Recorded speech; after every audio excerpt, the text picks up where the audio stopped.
ശ്രീഗുരുഭ്യോ നമഃ. ഹരിഃ ഓം.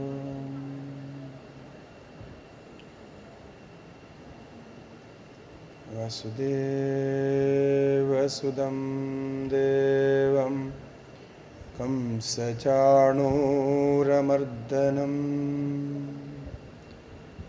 ദേവകീ പരമാനന്ദം കൃഷ്ണം വന്ദേ ജഗദ്ഗുരും.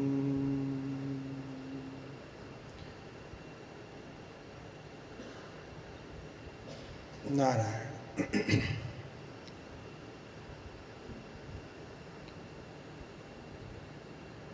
സച്ചിദാനന്ദ സ്വരൂപനായിട്ടുള്ള പരമാത്മാവിൻ്റെ സ്വരൂപം തന്നെയാണ് ജീവാത്മാവ്. ആ സ്വരൂപത്തെ സ്വയം തിരിച്ചറിയാൻ വേദശാസ്ത്രാദികൾ ഉപദേശിക്കുന്ന അനേകം മാർഗങ്ങളുണ്ട്.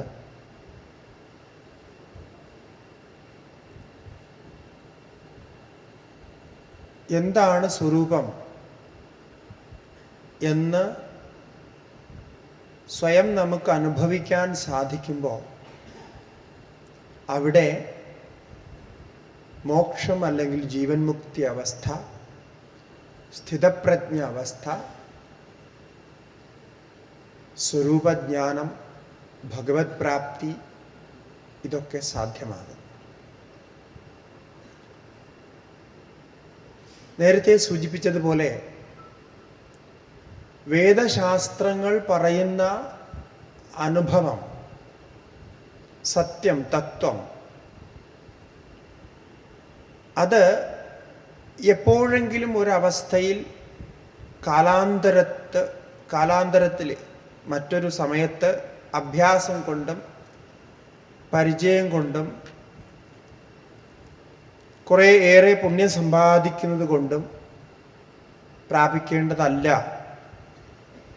അതല്ല അതിൻ്റെ യഥാർത്ഥ രൂപം. യഥാർത്ഥ രൂപം എന്ന് പറയുന്നത് നമ്മുടെ സ്വരൂപമാണ്, അത് തത്വമാണ്. അപ്പോൾ തത്വജ്ഞാനം എന്ന് പറയുമ്പോൾ എന്താണ് ഈ തത്വം?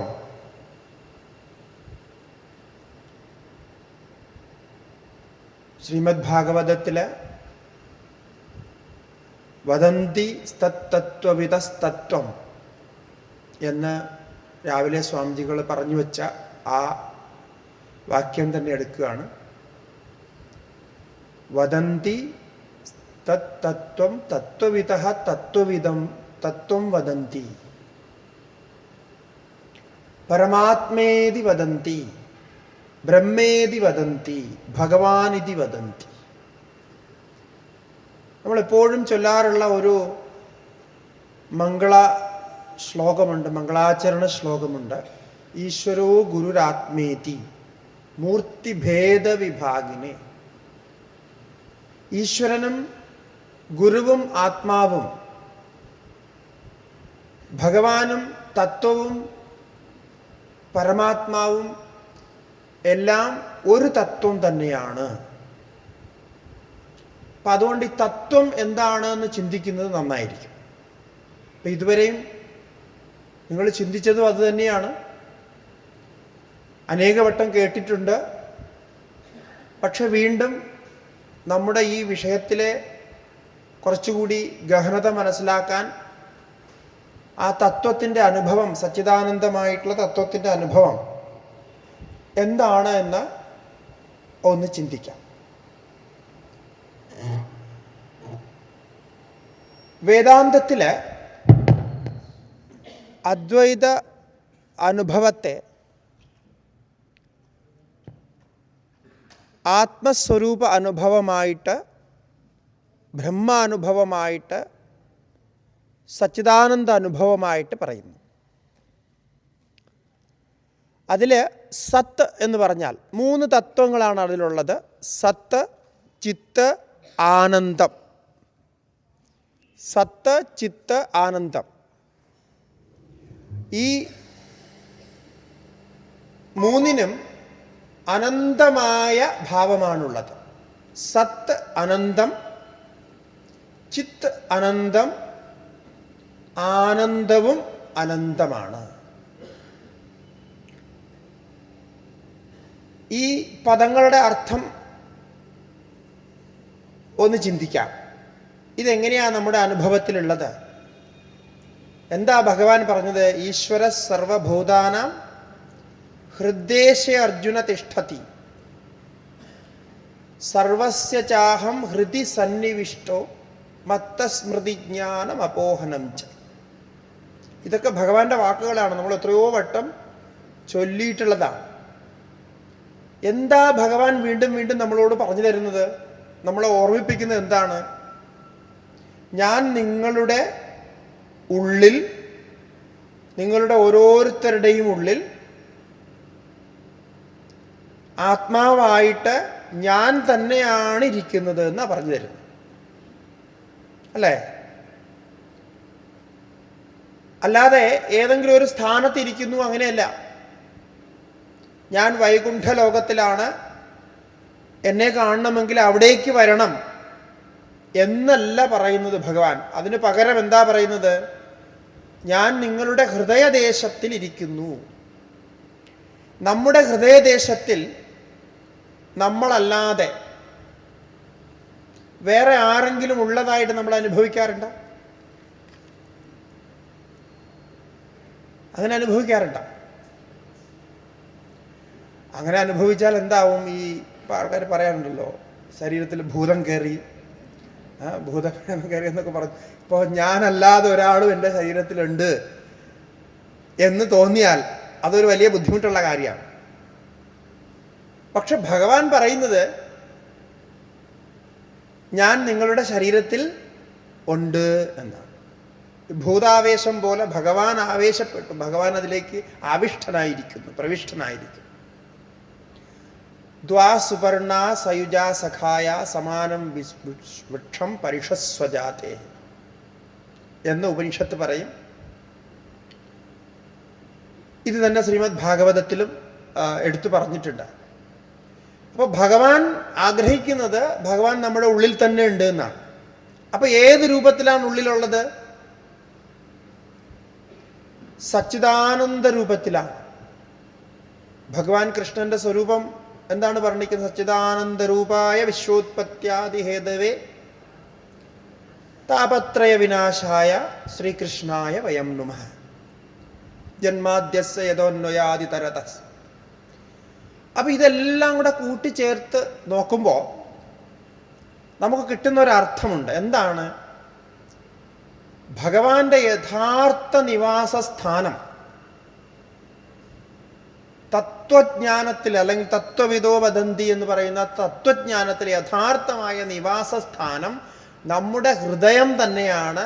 ഹൃദയമല്ലാതെ ഏതൊരു സ്ഥലവുമല്ല, മറ്റൊരിടവുമല്ല. ഇത് ഉറപ്പാണ്. പക്ഷെ ഇതിപ്പോൾ നമുക്ക് അംഗീകരിക്കാൻ സാധിക്കുന്നില്ല. ഭഗവാൻ പറഞ്ഞത് ബാക്കിയൊക്കെ ശരിയാണ്,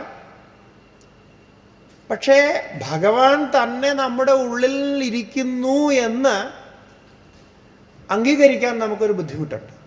ഇനി നിങ്ങൾ ഏത് ശാസ്ത്രം എടുത്ത് നോക്കിക്കോളൂ, ഉപനിഷത്തല്ല മറ്റ് ശാസ്ത്രങ്ങൾ, ഏതൊക്കെ ശാസ്ത്രം എടുത്ത് നോക്കിക്കോളൂ, എല്ലാ സ്ഥലത്തിലും ഊട്ടി ഉറപ്പിച്ച് പറയുന്നത് ഭഗവാൻ നമ്മുടെ ഉള്ളിൽ തന്നെയാണ്. നിങ്ങളിത് എത്ര തവണ കേട്ടിട്ടുണ്ടാവും? ഏകദേശം എത്ര തവണ കേട്ടിട്ടുണ്ടാവും? ഒരു 100 തവണ.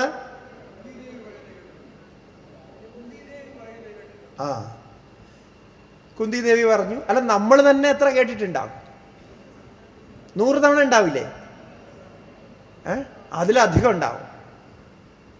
ഇത്രയും കേട്ടിട്ടും ഒന്ന് ആലോചിച്ച് നോക്കുക. ഒരാൾ നമ്മളോട് ഒന്ന് പറയുകയാണ്, എനിക്ക് നിങ്ങളോട് വളരെ സ്നേഹമാണ്, നിങ്ങൾ എന്നെ അംഗീകരിക്കണം, ഒരു സ്നേഹിതനായിട്ട് അംഗീകരിക്കണം എന്ന് പറയുകയാണെന്ന് വെച്ചു. അയാൾ ഒരു 100 തവണ നമ്മളോടുത്ത് പറഞ്ഞിട്ടും അയാളടുത്ത് പറയുകയാണ് അത് വേണ്ട, സ്നേഹം വേണ്ട, അത് അങ്ങനെ നിന്നാൽ മതി, പുറത്ത് നിന്നാൽ മതി എന്ന് പറഞ്ഞാലുള്ള സ്ഥിതി ഒന്ന് ആലോചിച്ചു. അപ്പോൾ ഭഗവാൻ ഇത് വീണ്ടും വീണ്ടും ആവർത്തിച്ച് നമ്മളോട് പറയുകയാണ്, നമ്മുടെ ഉള്ളിൽ തന്നെ ഭഗവാൻ ഇരിക്കുന്നു, ആ ഇരിക്കുന്ന ഞാൻ അവിടെ ഉണ്ട് എന്ന് ഞാൻ നിരന്തരം നിങ്ങൾക്ക് കാണിച്ചു തരുന്നു, നിങ്ങളത് അറിയുന്നു, എന്നിട്ടും നിങ്ങൾ എന്നെ ഇഗ്നോർ ചെയ്യുന്നു, അംഗീകരിക്കുന്നില്ല. ഇതല്ലേ വാസ്തവിക സ്ഥിതി? അങ്ങനെ അംഗീകരിക്കാതിരിക്കുന്ന ആ ഒരു മാനസികാവസ്ഥ മാറ്റാനാണ് നമ്മൾ ഈ സാധനകൾ മുഴുവൻ ചെയ്യുന്നത്. ഞാൻ വേദാന്തത്തിൻ്റെ ആ ഒരു പ്രക്രിയയെ മറ്റൊരു രീതിയിൽ സരളമായി നിങ്ങളോട് പറയുകയാണ്, നിങ്ങൾക്ക് മനസ്സിലാകുന്ന രീതിയിൽ. അപ്പോൾ വേദാന്തം പറയും നിത്യസിദ്ധ മുക്ത ആത്മാ, നിത്യബുദ്ധ നിത്യസിദ്ധ എന്ന് പറഞ്ഞാൽ നിത്യവും അറിയപ്പെടുന്നവൻ, നിത്യവും നിരന്തരമായി നമ്മളിൽ തന്നെ സ്ഥിതി ചെയ്യുന്നവൻ. പ്രതിബോധവിദിതം മതം അമൃതത്വം ഹി വിന്ദതേ. പ്രതിബോധത്തിൽ, ഓരോരോ ബോധത്തിലും ആത്മാവാണ് പ്രകടമാകുന്നത്. അതിനെ ഭഗവാൻ ഹൃദിസന്നിവിഷ്ട എന്ന് പറഞ്ഞു. അപ്പൊ ഇങ്ങനെ പ്രകടമാകുന്ന ആത്മാവിന്റെ സ്വരൂപം എന്തായിരിക്കും? ഭഗവാന്റെ സ്വരൂപം എന്തായിരിക്കും? സച്ചിദാനന്ദമായിരിക്കും, അല്ലേ? സച്ചിദാനന്ദ സ്വരൂപമായിരിക്കും. ആ സച്ചിദാനന്ദ സ്വരൂപത്തെ നമ്മുടെ ഉള്ളിൽ നമുക്ക് അനുഭവിക്കാൻ കഴിഞ്ഞാൽ ശ്രീമദ് ഭാഗവതത്തിൻ്റെ 1-ാമത്തെ ശ്ലോകം തൊട്ട് അവസാനത്തെ ശ്ലോകം വരെ പറയുന്ന നാമസങ്കീർത്തനം യസ്യ എന്ന അവസാനിക്കുന്ന ആ ശ്ലോകം വരെയുള്ള എല്ലാ കഥകളുടെയും എല്ലാ വിസ്താരത്തിൻ്റെയും സാരം, സൂത്രം നമുക്ക് മനസ്സിലാകും. അപ്പൊ കഥ മെനയുമ്പോൾ ആ കഥ മെനയുന്നതിൽ ചില ലക്ഷണങ്ങൾ ഉണ്ടാകണം, ചില രസങ്ങൾ ഉണ്ടാകണം, അതിൽ അതിശയോക്തി ഉണ്ടാകണം. ചിലതൊക്കെ നമുക്ക് മനസ്സിലാകാത്ത കുറേ കാര്യങ്ങൾ പറയണം. കാരണം മനസ്സിലാകാത്ത കാര്യങ്ങൾ പറയുമ്പോൾ ചില സമയത്ത് ആകാംക്ഷ ഉണ്ടാവും, ജിജ്ഞാസ ഉണ്ടാകും. പിന്നെ നമുക്ക് നന്നായിട്ട് മനസ്സിലാകുന്ന ചില കാര്യങ്ങൾ പറയണം, ചിലത് വിരുദ്ധമായി തോന്നുന്ന കാര്യങ്ങൾ പറയണം. ഇതൊക്കെ കഥയിൽ രസമുണ്ടാക്കാനുള്ള ചില വിദ്യകളാണ്. സസ്പെൻസ് എന്നൊക്കെ നമ്മൾ പറയൂലേ, ഇപ്പോൾ സിനിമയൊക്കെ കാണുമ്പോൾ, നോവലൊക്കെ വായിക്കുമ്പോൾ ചില സസ്പെൻസുകൾ ഉണ്ടാവും. ആ സസ്പെൻസ് ത്രില്ലർ ആയിരിക്കണം, എന്നാൽ മാത്രമേ മനസ്സ് അവിടെ ഇങ്ങനെ കേന്ദ്രീകരിച്ച് നിൽക്കുകയുള്ളൂ. എല്ലാം കാണുന്നതും കേൾക്കുന്നതും എല്ലാം നമുക്ക് മനസ്സിലായാൽ പിന്നെ എന്ത് സിനിമ, അല്ലേ? അപ്പോൾ അതിലൊരു സസ്പെൻസ് ഉണ്ടായിരിക്കണം. സസ്പെൻസിൻ്റെ രീതിയിൽ രസകരമായിട്ട് സിനിമ ചെയ്യുമ്പോഴാണ് ആ സിനിമ ഏറ്റവും കൂടുതൽ വിജയമായി മാറുക. ജീവിതവുമായിട്ട് ബന്ധവും വേണം. ജീവിതത്തിൽ ബന്ധമില്ലാത്തൊരു കഥ പറഞ്ഞു കഴിഞ്ഞാൽ അതത്ര വിജയമാവില്ല. അപ്പം അതുപോലെയാണ് ഈ ഭാഗവതം, ഈ കഥയൊക്കെ മെനഞ്ഞിരിക്കുന്നത്. ഇവിടെ ഇപ്പോൾ സച്ചിദാനന്ദ രൂപായ വിശ്വോത്പത്യാദി ഹേതവേ എന്ന് പറഞ്ഞ് വ്യക്തമാക്കി, ജന്മാദ്യസ്യതഃ എന്ന് പറഞ്ഞ് വ്യക്തമാക്കി. എങ്കിലും വീണ്ടും വീണ്ടും ഭഗവാൻ അത് പറഞ്ഞാലും നമുക്ക് അംഗീകരിക്കാൻ പറ്റാത്തൊരവസ്ഥയുണ്ട്. നമ്മളത് സ്വീകരിക്കുന്നില്ല. അതിന് കാരണം നമ്മുടെ ഉള്ളിലെ ആ അനുഭവത്തെ, ആ ഈശ്വരൻ നമ്മുടെ ഉള്ളിലുണ്ട് എന്നുള്ള അനുഭവത്തെ തിരിച്ചറിയാനുള്ള ചില ബുദ്ധിമുട്ടുകൾ, തിരിച്ചറിയാനുള്ള പ്രക്രിയ നമുക്ക് മനസ്സിലാകും. അപ്പോൾ ഇനി ഭഗവാൻ നിങ്ങളുടെ ഉള്ളിലുണ്ട്, സച്ചിദാനന്ദ രൂപനായിട്ടുള്ള ശ്രീകൃഷ്ണ ഭഗവാൻ തന്നെ. അത് ഭാവനാരൂപത്തിൽ കാണുമ്പോൾ ശ്രീകൃഷ്ണനായിട്ടും, തത്വരൂപത്തിൽ കാണുമ്പോൾ തത്വവിദോ വദന്തി പരമാത്മാ എന്നും ബ്രഹ്മമെന്നും ഭഗവാനെന്നും ഒക്കെയുള്ള രൂപം ആ നിങ്ങളുടെ ഉള്ളിൽ തന്നെ ഉണ്ട് എന്ന് നിങ്ങൾക്ക് തിരിച്ചറിയാൻ കഴിഞ്ഞാൽ പിന്നെ എന്താവും? എന്തായിരിക്കും അതിൻ്റെ ഫലം? എന്തായിരിക്കും ഫലം എന്നറിയില്ലേ? എന്താ ഫലം? ഒന്ന് ഉറക്കെ പറയൂ, വല്ല ഫലം ഉണ്ടോയെന്ന് അറിയട്ടെ. ആനന്ദം.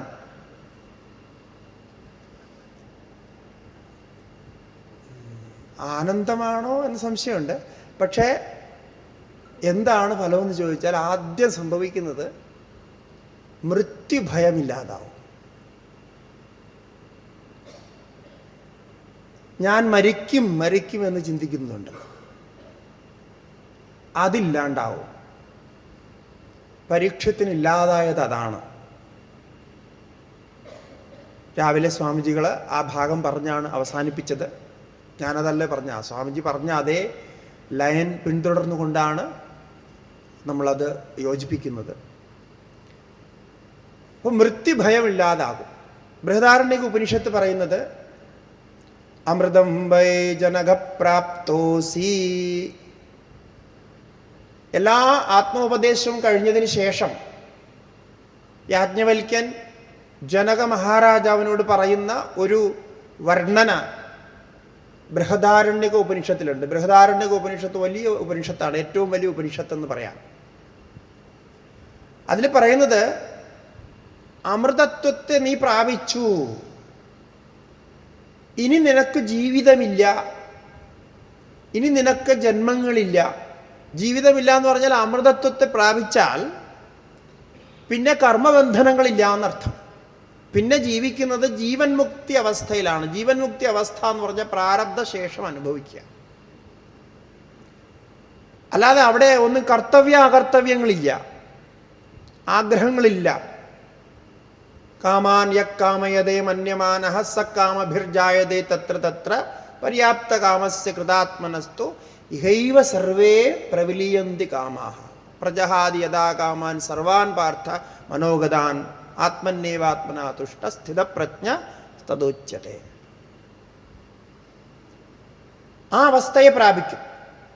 അങ്ങനെ പ്രാപിച്ചാൽ, എല്ലാ ആഗ്രഹങ്ങളും പോയാൽ പിന്നെ ജീവിതമുണ്ടോ? പിന്നെ ജീവിക്കുന്നത് ശ്വാസോച്ഛ്വാസം ചെയ്യുന്നു, ജീവിക്കുന്നു, ഭക്ഷണമൊക്കെ കഴിക്കുന്നു. പക്ഷേ ജീവിതം എന്ന ഓരോ ദിവസത്തെയും കുറിച്ചുള്ള ആകാംക്ഷ, നാളെ എന്താകും, അടുത്ത മാസം എന്താകും, അടുത്ത വർഷം എന്താകും, ഞാൻ ഇനി അടുത്ത മഴക്കാലം വരുമ്പോൾ എന്തു ചെയ്യും, ഇങ്ങനെ ഓരോ ദിവസത്തെയും ഓരോ ഋതുക്കളെയും ഓരോ സംവത്സരത്തെയും കുറിച്ചുള്ള ആകാംക്ഷ. ഇപ്പോൾ എൻ്റെ ശരീരം ഇങ്ങനെയായി, അടുത്ത വർഷം എന്താകും, അടുത്ത വർഷത്തിൽ സത്രത്തിൽ പോകാൻ കഴിയുമോ പറ്റില്ലയോ, ഇങ്ങനെയുള്ള ആകാംക്ഷ. ഇത് നമ്മുടെ ജീവിതമാണ്. ഇതാണ് നമ്മുടെ ജീവിതത്തിൻ്റെ മുന്നിലേക്കുള്ള നീക്കം. അതില്ലാണ്ടാകുന്നു. കിമഹം പാപമകരവം, ഞാൻ പുണ്യമോ പാപമോ ചെയ്യുന്നില്ല, പുണ്യമോ പാപമോ എന്നാൽ സംഭവിക്കുന്നില്ല, ഞാൻ അതിൽ നിന്ന് മുക്തനാണ് എന്ന അവസ്ഥയെ പ്രാപിക്കും. അതാണ് സച്ചിദാനന്ദ സ്വരൂപം എൻ്റെ ഉള്ളിലുണ്ട് എന്ന അനുഭവം അഹം അസ്മി അല്ലെങ്കിൽ അഹം ബ്രഹ്മാസ്മി എന്ന് പ്രാപിക്കുമ്പോൾ ഉണ്ടാകുക. ഈ അഹം ബ്രഹ്മാസ്മി എന്ന് പ്രാപിക്കുക ഒരു അവസ്ഥയല്ല. ഇതെപ്പോഴും ഓർക്കണം. വേദാന്തം ഒരു അവസ്ഥാവിശേഷത്തെക്കുറിച്ചല്ല പറയുന്നത്. വേദാന്തം പറയുന്നത്, ശാസ്ത്രം പറയുന്നത് ഇപ്പോഴും നിങ്ങൾ അത് തന്നെ അനുഭവിക്കുന്നു എന്നാണ്. ആ അർത്ഥത്തിലാണ്. മുമ്പും അങ്ങനെ അനുഭവിച്ചിരുന്നു, അതെന്തുകൊണ്ടോ നമുക്ക് അറിയില്ലായിരുന്നു. ഇനി ഈ സച്ചിദാനന്ദത്തിൻ്റെ അനുഭവം എങ്ങനെയാണ് നമ്മുടെ ഉള്ളിലെന്ന് നോക്കാം. എല്ലാവരും തയ്യാറാണല്ലോ അല്ലേ? ഒന്ന് ശാന്തമായി ഒന്ന് കണ്ണടയ്ക്കുക.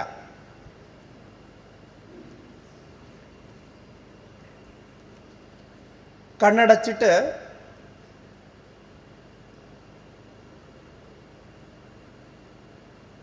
ഉറങ്ങുന്നത് പോലെ, അതായത് ഇന്നലെ രാത്രി ഉറങ്ങിയപ്പോൾ എന്തായിരുന്നു എൻ്റെ അനുഭവം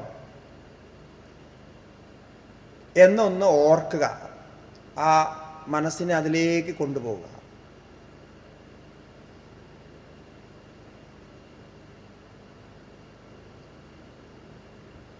ഓർത്തോ?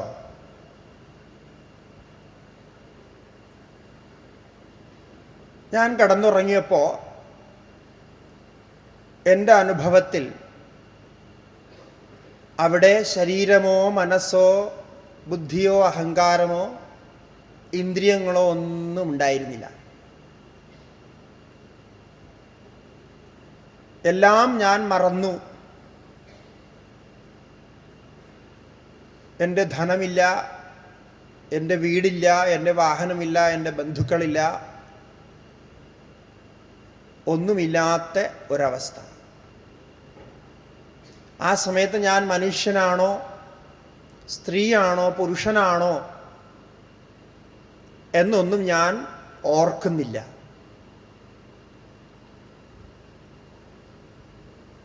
ആ ഉറക്കത്തിൽ ഞാൻ ആരായിരുന്നു, അതാരാണ്, ഇതൊന്നുമില്ലാതെ ഉറങ്ങുന്ന ഞാൻ ആരാണ്, ആ എൻ്റെ സ്വരൂപം എന്താണ്, ആ ഞാനാണോ ഇപ്പോൾ ഉണർന്നിരിക്കുന്നത്, ആ ഞാനാണോ ഇവിടെ ഇരിക്കുന്നത്, ഇപ്പോൾ ഈ സത്സംഗം കേട്ടുകൊണ്ടിരിക്കുന്നത്?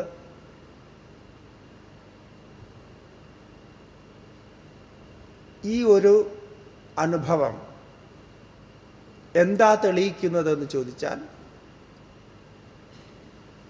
നമ്മുടെ ഉള്ളിൽ ഞാനുണ്ട് എന്ന ഭാവം ഒരിക്കലും നശിക്കുന്നില്ല. ഞാൻ ആരാണ് എന്ന അറിവിന് വ്യത്യാസമുണ്ട്.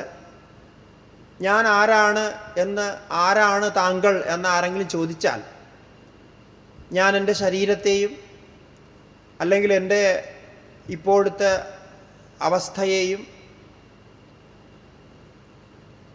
അല്ലെങ്കിൽ താമസിക്കുന്ന സ്ഥലത്തെയും ചെയ്യുന്ന ജോലിയെയും പഠിച്ച അറിവിൻ്റെ ഡിഗ്രിയോ മറ്റോ അല്ലെങ്കിൽ ജാതിയോ ദേശമോ ഒക്കെ ചേർത്തായിരിക്കും ഞാൻ എന്നെ ഐഡൻറ്റിഫൈ ചെയ്ത് പറയുക. വാസ്തവത്തിൽ അതാണോ ഞാൻ?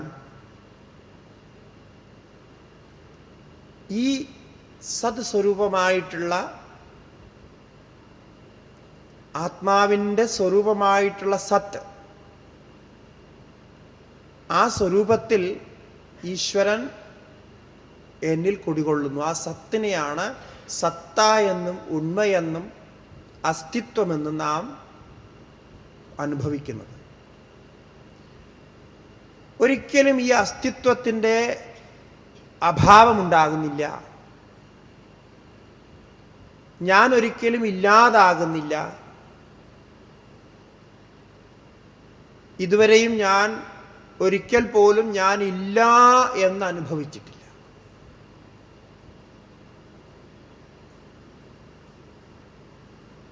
ആ ഞാൻ ആരാണ് എന്ന് ചിന്തിക്കുക.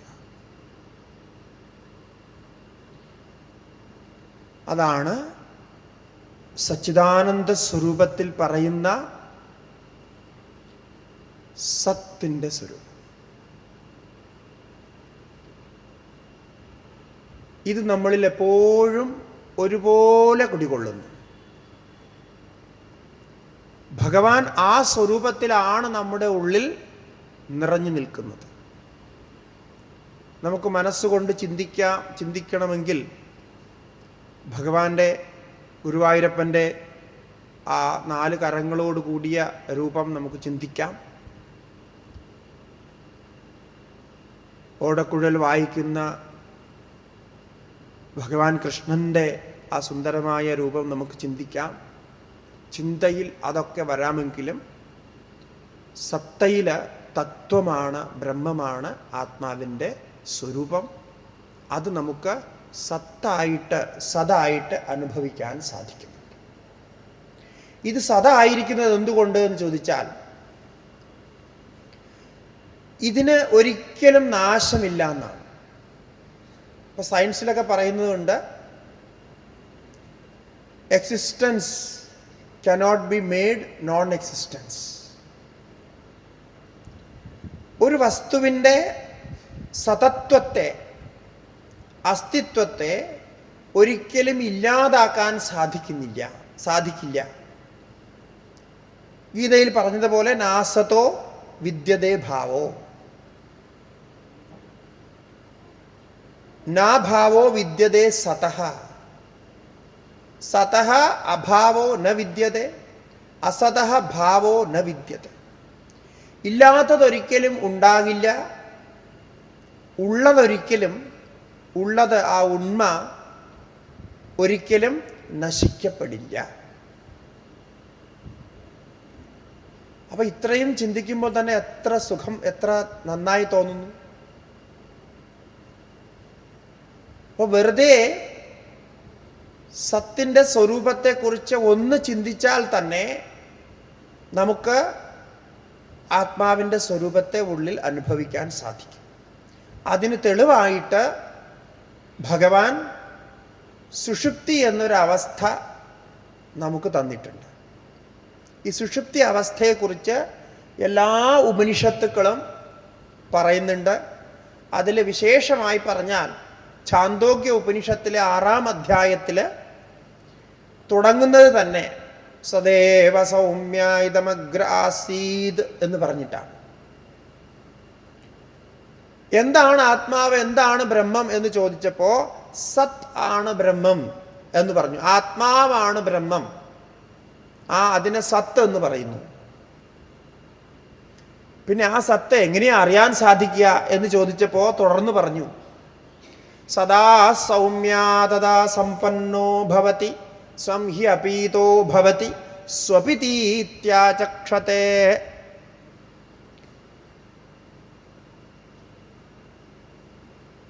സ്വപിതി എന്ന് പറഞ്ഞാൽ ഉറങ്ങുക എന്നർത്ഥം. ഉറങ്ങുക എന്നാണ് സംസ്കൃതത്തിൽ സ്വപിതി എന്നൊരു ധാതു പ്രയോഗം, ഒരു ക്രിയാപ്രയോഗം. അതിൻ്റെ അർത്ഥം പറയുകയാണ് സ്വം ഹി അപീതോ ഭവതി. ഇപ്പോൾ നിങ്ങൾ കണ്ണടച്ചിരുന്ന് ചിന്തിച്ചത് ആരെയാണ് എന്ന് ചോദിച്ചാൽ നമ്മൾ ചിന്തിച്ചത് നമ്മളെ തന്നെയാണ്, അല്ലേ? വേറെ ആരെക്കുറിച്ചും അല്ല ചിന്തിച്ചത്. അങ്ങനെ ചിന്തിച്ചപ്പോൾ, അങ്ങനെ നമ്മുടെ സ്വരൂപം മാത്രമായി ചിന്തിച്ചപ്പോൾ നമ്മൾ എന്തിനെയാണ് ചിന്തിച്ചത്? സുഷുപ്തി അവസ്ഥയാണ് ചിന്തിച്ചത്, ഉറങ്ങിക്കിടക്കുന്ന അവസ്ഥ. കാരണം നാം മാത്രമായിരിക്കുന്ന ഒരേ ഒരു അവസ്ഥ സ്വാഭാവികമായിട്ട് നമുക്കറിയാവുന്നത് ഉറക്കം മാത്രമാണ്. അവിടെ വേറെ ആരുമില്ല, ആ സത്യം അവിടെയുണ്ട്. അപ്പോൾ ഈ ബാക്കി ശരീരവും ഇന്ദ്രിയവും ശരീരസംബന്ധിയായിട്ടുള്ള മറ്റ് ബന്ധുമിത്രാദികളും വസ്തുക്കളും ഒക്കെ എവിടുന്ന് വന്നു ചേർന്നു? ഇതേതെങ്കിലും വാസ്തവത്തിൽ നമ്മുടെ ഉള്ളിലുണ്ടോ എന്ന് പറഞ്ഞാൽ ഇല്ല. നമുക്ക് പ്രിയമായിട്ടത്, ഏറ്റവും പ്രിയമായിട്ടുള്ളത് എന്താണ്? ഏറ്റവും പ്രിയമായിട്ടുള്ളത് എന്താണ്? ഭഗവാൻ. അല്ല, ഭക്തരാണെങ്കിൽ നിങ്ങൾ എല്ലാവരും അങ്ങനെ പറയാം, ഭഗവാനാണ്. നമുക്ക് ഏറ്റവും പ്രിയമായിട്ടുള്ളത് സത്യമായി പറഞ്ഞാൽ വേറെ ആരുമല്ല. വേറെ ആരെങ്കിലും ആണെന്ന് പറയുന്നത് മുഴുവൻ തട്ടിപ്പാണ്. ആത്മനസ്തു കാമായ സർവം പ്രിയം ഭവതി എന്ന് യാജ്ഞവൽക്യ ഋഷി തൻ്റെ ഏറ്റവും പ്രിയതമയായിട്ടുള്ള ഭാര്യയോട് പറയുകയാണ്. നീയും ഞാനുമായിട്ടുള്ള ബന്ധമുണ്ടല്ലോ ഇതുവരെ. യാജ്ഞവൽക്യ ഋഷി സന്യാസം എടുക്കാൻ തീരുമാനിച്ചതിന് ശേഷമാണ് അങ്ങനെ പറയുന്നത്. നമ്മുടെ ശാസ്ത്രങ്ങളിലൊരു നിയമമുണ്ട്, ഗൃഹസ്ഥാശ്രമി ആയിരുന്നതിന് ശേഷം സന്യാസം എടുക്കുന്നതിന് മുമ്പായിട്ട് ഭാര്യയുടെ അനുമതി ചോദിക്കണമെന്നുണ്ട്. എല്ലാത്തിനും ഭാര്യയുടെ സഹായം വേണം, ധർമ്മകാര്യങ്ങളൊക്കെ ചെയ്യാനായിട്ട്. ധർമ്മപത്നി എന്നാണല്ലോ പറയുക, അർദ്ധാംഗിനി. അപ്പം അങ്ങനെ യാജ്ഞവൽക്യം തീരുമാനിച്ചു, ഇനി കർമ്മകാണ്ഡമൊക്കെ മതിയാക്കി ഈ ഗൃഹസ്ഥാശ്രമത്തിൽ നിന്ന് പുറത്തു പോകണം, സന്യാസം സ്വീകരിക്കണമെന്ന് തീരുമാനിച്ചു. എന്നിട്ട് മൈത്രേയി ആദ്യത്തെ യാജ്ഞവൽക്യൻ്റെ പത്നിയാണ്. അപ്പോൾ പത്നിയെ വിളിച്ച് പറയുകയാണ്. അപ്പോൾ പത്നി പറഞ്ഞു, ഇവിടെ എല്ലാ സുഖങ്ങളും അങ്ങയ്ക്കുണ്ട്, എല്ലാ സൗകര്യങ്ങളും ഉണ്ട്, എന്താ ഒരു ബുദ്ധിമുട്ട്? ഇവിടുന്ന് ഇപ്പോൾ പോകേണ്ട എന്താണ് ചിന്ത, പോകാനുള്ള ചിന്ത എന്തുകൊണ്ടാണ് വന്നത്? അതിന് എന്താ ഒരു ആവശ്യം? അപ്പോൾ ഇതിലും വലിയ ഏതോ സുഖം, ഏതോ പ്രാപ്തി ഉണ്ടല്ലോ എന്നുദ്ദേശിച്ചാണല്ലോ പോകുന്നത്. അങ്ങനെ പറയുമ്പോൾ യാജ്ഞവൽക്യൻ തൻ്റെ പ്രിയ പത്നിയോട് പറയുന്ന ഒരു ഭാഗമുണ്ട്. അതൊക്കെ നിങ്ങൾ വായിച്ചു നോക്കണം. അത് വളരെ സരളമായ ഒരു വർണ്ണനയാണ്. ഒരു ഭർത്താവും ഭാര്യയും തമ്മിലുള്ള സംവാദം. ആ ഭർത്താവും ഭാര്യയും തമ്മിൽ എന്താ സംവദിക്കേണ്ടതെന്ന് കൂടി മനസ്സിലാവും. ഇന്നിപ്പോൾ ഭർത്താക്കന്മാരും ഭാര്യമാർക്കൊക്കെ പരസ്പരം സംവദിക്കാൻ വിഷയമില്ല. ആദ്യമൊക്കെ കുറച്ച് വിഷയമൊക്കെ ഉണ്ടായിരുന്നു, ഇപ്പോൾ സംവദിക്കാനുള്ള വിഷയമില്ല എന്ന്. അത് പറയാനുള്ളതൊക്കെ പറഞ്ഞു, ഇനിയിപ്പോൾ എന്താ പറയാനിരിക്കും. അപ്പോൾ അതുകൊണ്ട് മുഖത്തോട് മുഖം നോക്കാനും സംസാരിക്കാനും അല്ലെങ്കിൽ അങ്ങനെയുള്ള വിഷയമൊന്നുമില്ല. എന്താ വീണ്ടും വീണ്ടും പറയാം അല്ലേ? പക്ഷേ അവിടെ നമ്മൾ നോക്കണം, എന്താ അവർ തമ്മിൽ സംസാരിച്ചത്. അവർ യാജ്ഞവൽക്യം പറഞ്ഞു, നമ്മൾ തമ്മിൽ ബന്ധമുണ്ടായിരുന്നു എന്നൊക്കെ ശരിയാണ്, പക്ഷേ സത്യം പറഞ്ഞാൽ നീ നിനക്ക് വേണ്ടി എന്നെ സ്നേഹിച്ചു, ഞാൻ എനിക്ക് വേണ്ടി നിന്നെ സ്നേഹിച്ചു. അതാണ് സത്യം. ഇത് ഞാൻ പറയുന്നതല്ല, ഉപനിഷത്തിലുള്ളതാണ്. നിങ്ങൾക്ക് സംശയമുണ്ടെങ്കിൽ ബൃഹദാരണ്യക ഉപനിഷത്തെടുത്ത് 2-ാമത്തെ അധ്യായത്തിൽ മൈത്രേയീ ബ്രാഹ്മണം എന്നൊരു ബ്രാഹ്മണമുണ്ട്, ഒരു ഭാഗം, ഒരു അധ്യായമുണ്ട്. അതെടുത്ത് വായിച്ചു നോക്കുക. വളരെ സരളമായ ഭാഷയിൽ നിങ്ങൾക്ക് മനസ്സിലാകും. ഇതൊരു സംവാദമാണല്ലോ, ഒരു ഭാര്യ ഭർത്താവുമാരുടെ സംവാദം. ഒരു സന്യാസം എടുക്കാൻ പോകുന്നൊരു ഭർത്താവ്, കുടുംബസ്ഥയായിരിക്കുന്ന അവിടെ ഗൃഹത്തിലുള്ളൊരു ഭാര്യയെ ഉപേക്ഷിച്ച് അദ്ദേഹം സന്യാസത്തിന് പോകുമ്പോൾ ഭാര്യ ചോദിക്കുന്ന ചോദ്യങ്ങൾ അതിന് ഭർത്താവിൻ്റെ മറുപടിയാണ്. അപ്പോൾ അദ്ദേഹം പറഞ്ഞു, ഇത്രയും കാലമൊക്കെ നമ്മളിങ്ങനെ സ്നേഹമൊക്കെ നടിച്ചു ജീവിച്ചതൊക്കെ ശരിയാണ്, പക്ഷെ വാസ്തവത്തിൽ നീ നിനക്ക് വേണ്ടിയും ഞാൻ എനിക്ക് വേണ്ടിയുമാണ് ജീവിച്ചത്.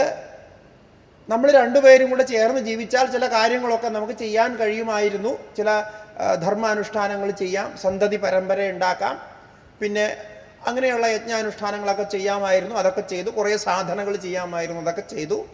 പക്ഷേ ഇതെല്ലാം ചെയ്തതും ഞാൻ എൻ്റെ സുഖത്തിന് വേണ്ടിയും നീ നിൻ്റെ സുഖത്തിന് വേണ്ടിയുമാണ്. വാസ്തവത്തിൽ നമ്മൾ തമ്മിൽ അങ്ങനെ ഒരു ബന്ധമൊന്നും ഉണ്ടായിട്ടില്ല. പക്ഷെ പറയുന്നത് എന്താണ്? എല്ലാവരും പറയുന്നത് ഞാൻ നിങ്ങൾക്ക് വേണ്ടി ജീവിക്കുന്നു എന്നാണല്ലോ പറയുക. അങ്ങനെ നമ്മൾ സമർത്ഥിക്കാൻ ശ്രമിക്കും. ഇത് ആജീവനം ശ്രമിച്ചുകൊണ്ടിരിക്കും. അതിൻ്റെ പ്രത്യേകത അതാണ്. 1-2 വട്ടമല്ല, ആദ്യം തൊട്ടേ ഇത് ശ്രമിച്ചുകൊണ്ടേയിരിക്കുകയാണ്. കാരണം എന്താണ്? അപ്പം അതിൽ നിന്ന് തന്നെ മനസ്സിലാക്കാൻ ഇതിൽ എന്തോ ഒരു കുഴപ്പമുണ്ട് എന്നത്. അത് വീണ്ടും വീണ്ടും ശ്രമിക്കണം, വീണ്ടും വീണ്ടും അത് പറഞ്ഞ് സമർത്ഥിക്കാൻ ശ്രമിക്കുകയാണ്. ഞാൻ നിങ്ങൾക്ക് വേണ്ടി ജീവിക്കുന്നു, ഞാൻ നിങ്ങളെ സഹായിക്കുന്നു എന്നൊക്കെയുള്ളൊരു ഭാവം നമുക്കുണ്ട്. അങ്ങനെ പറഞ്ഞ് അവിടെ അദ്ദേഹം ആ വിഷയം പറഞ്ഞ് മനസ്സിലാക്കിയതിന് ശേഷം പറയുന്നത്, ഏറ്റവും പ്രിയമായിട്ടുള്ളത് അത് ആത്മാവാണ്.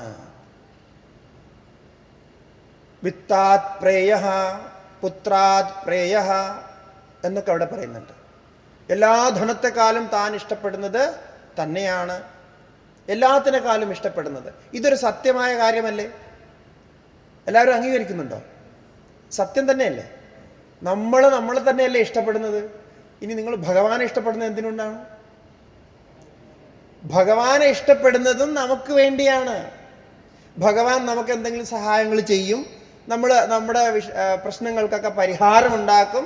അദ്ദേഹത്തിന് ഭക്തി ചെയ്താൽ, അദ്ദേഹത്തിൻ്റെ അർച്ചന പൂജന സമർച്ചനമൊക്കെ ചെയ്താൽ നമുക്ക് ഗുണങ്ങൾ ഉണ്ടാകും എന്നുള്ളൊരു ഒറ്റ ഉദ്ദേശത്തിലാണ് ഭഗവാനെയും ഭജിക്കുന്നത്. അല്ലാതെ ഭഗവാൻ എന്തെങ്കിലും ഗുണം ഉണ്ടാകുമെന്ന് വിചാരിച്ചിട്ടാണോ? അല്ല. പിന്നെ ആർക്ക് ഗുണം ഉണ്ടാകുമെന്ന് വിചാരിച്ചിട്ടാണ് ഭക്തി ചെയ്യുന്നത്? നമുക്ക് ഗുണം ഉണ്ടാകുമെന്ന് വിചാരിച്ചു. ഇത് സത്യമാണ്.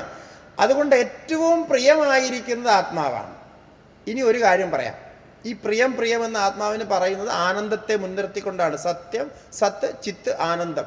സത്തിൻ്റെ അനുഭവം നമ്മൾ അനുഭവിക്കുന്നു, അതുപോലെ ചിത്തിനെയും അനുഭവിക്കുന്നു, പക്ഷെ ആനന്ദത്തെയും അനുഭവിക്കുന്നു.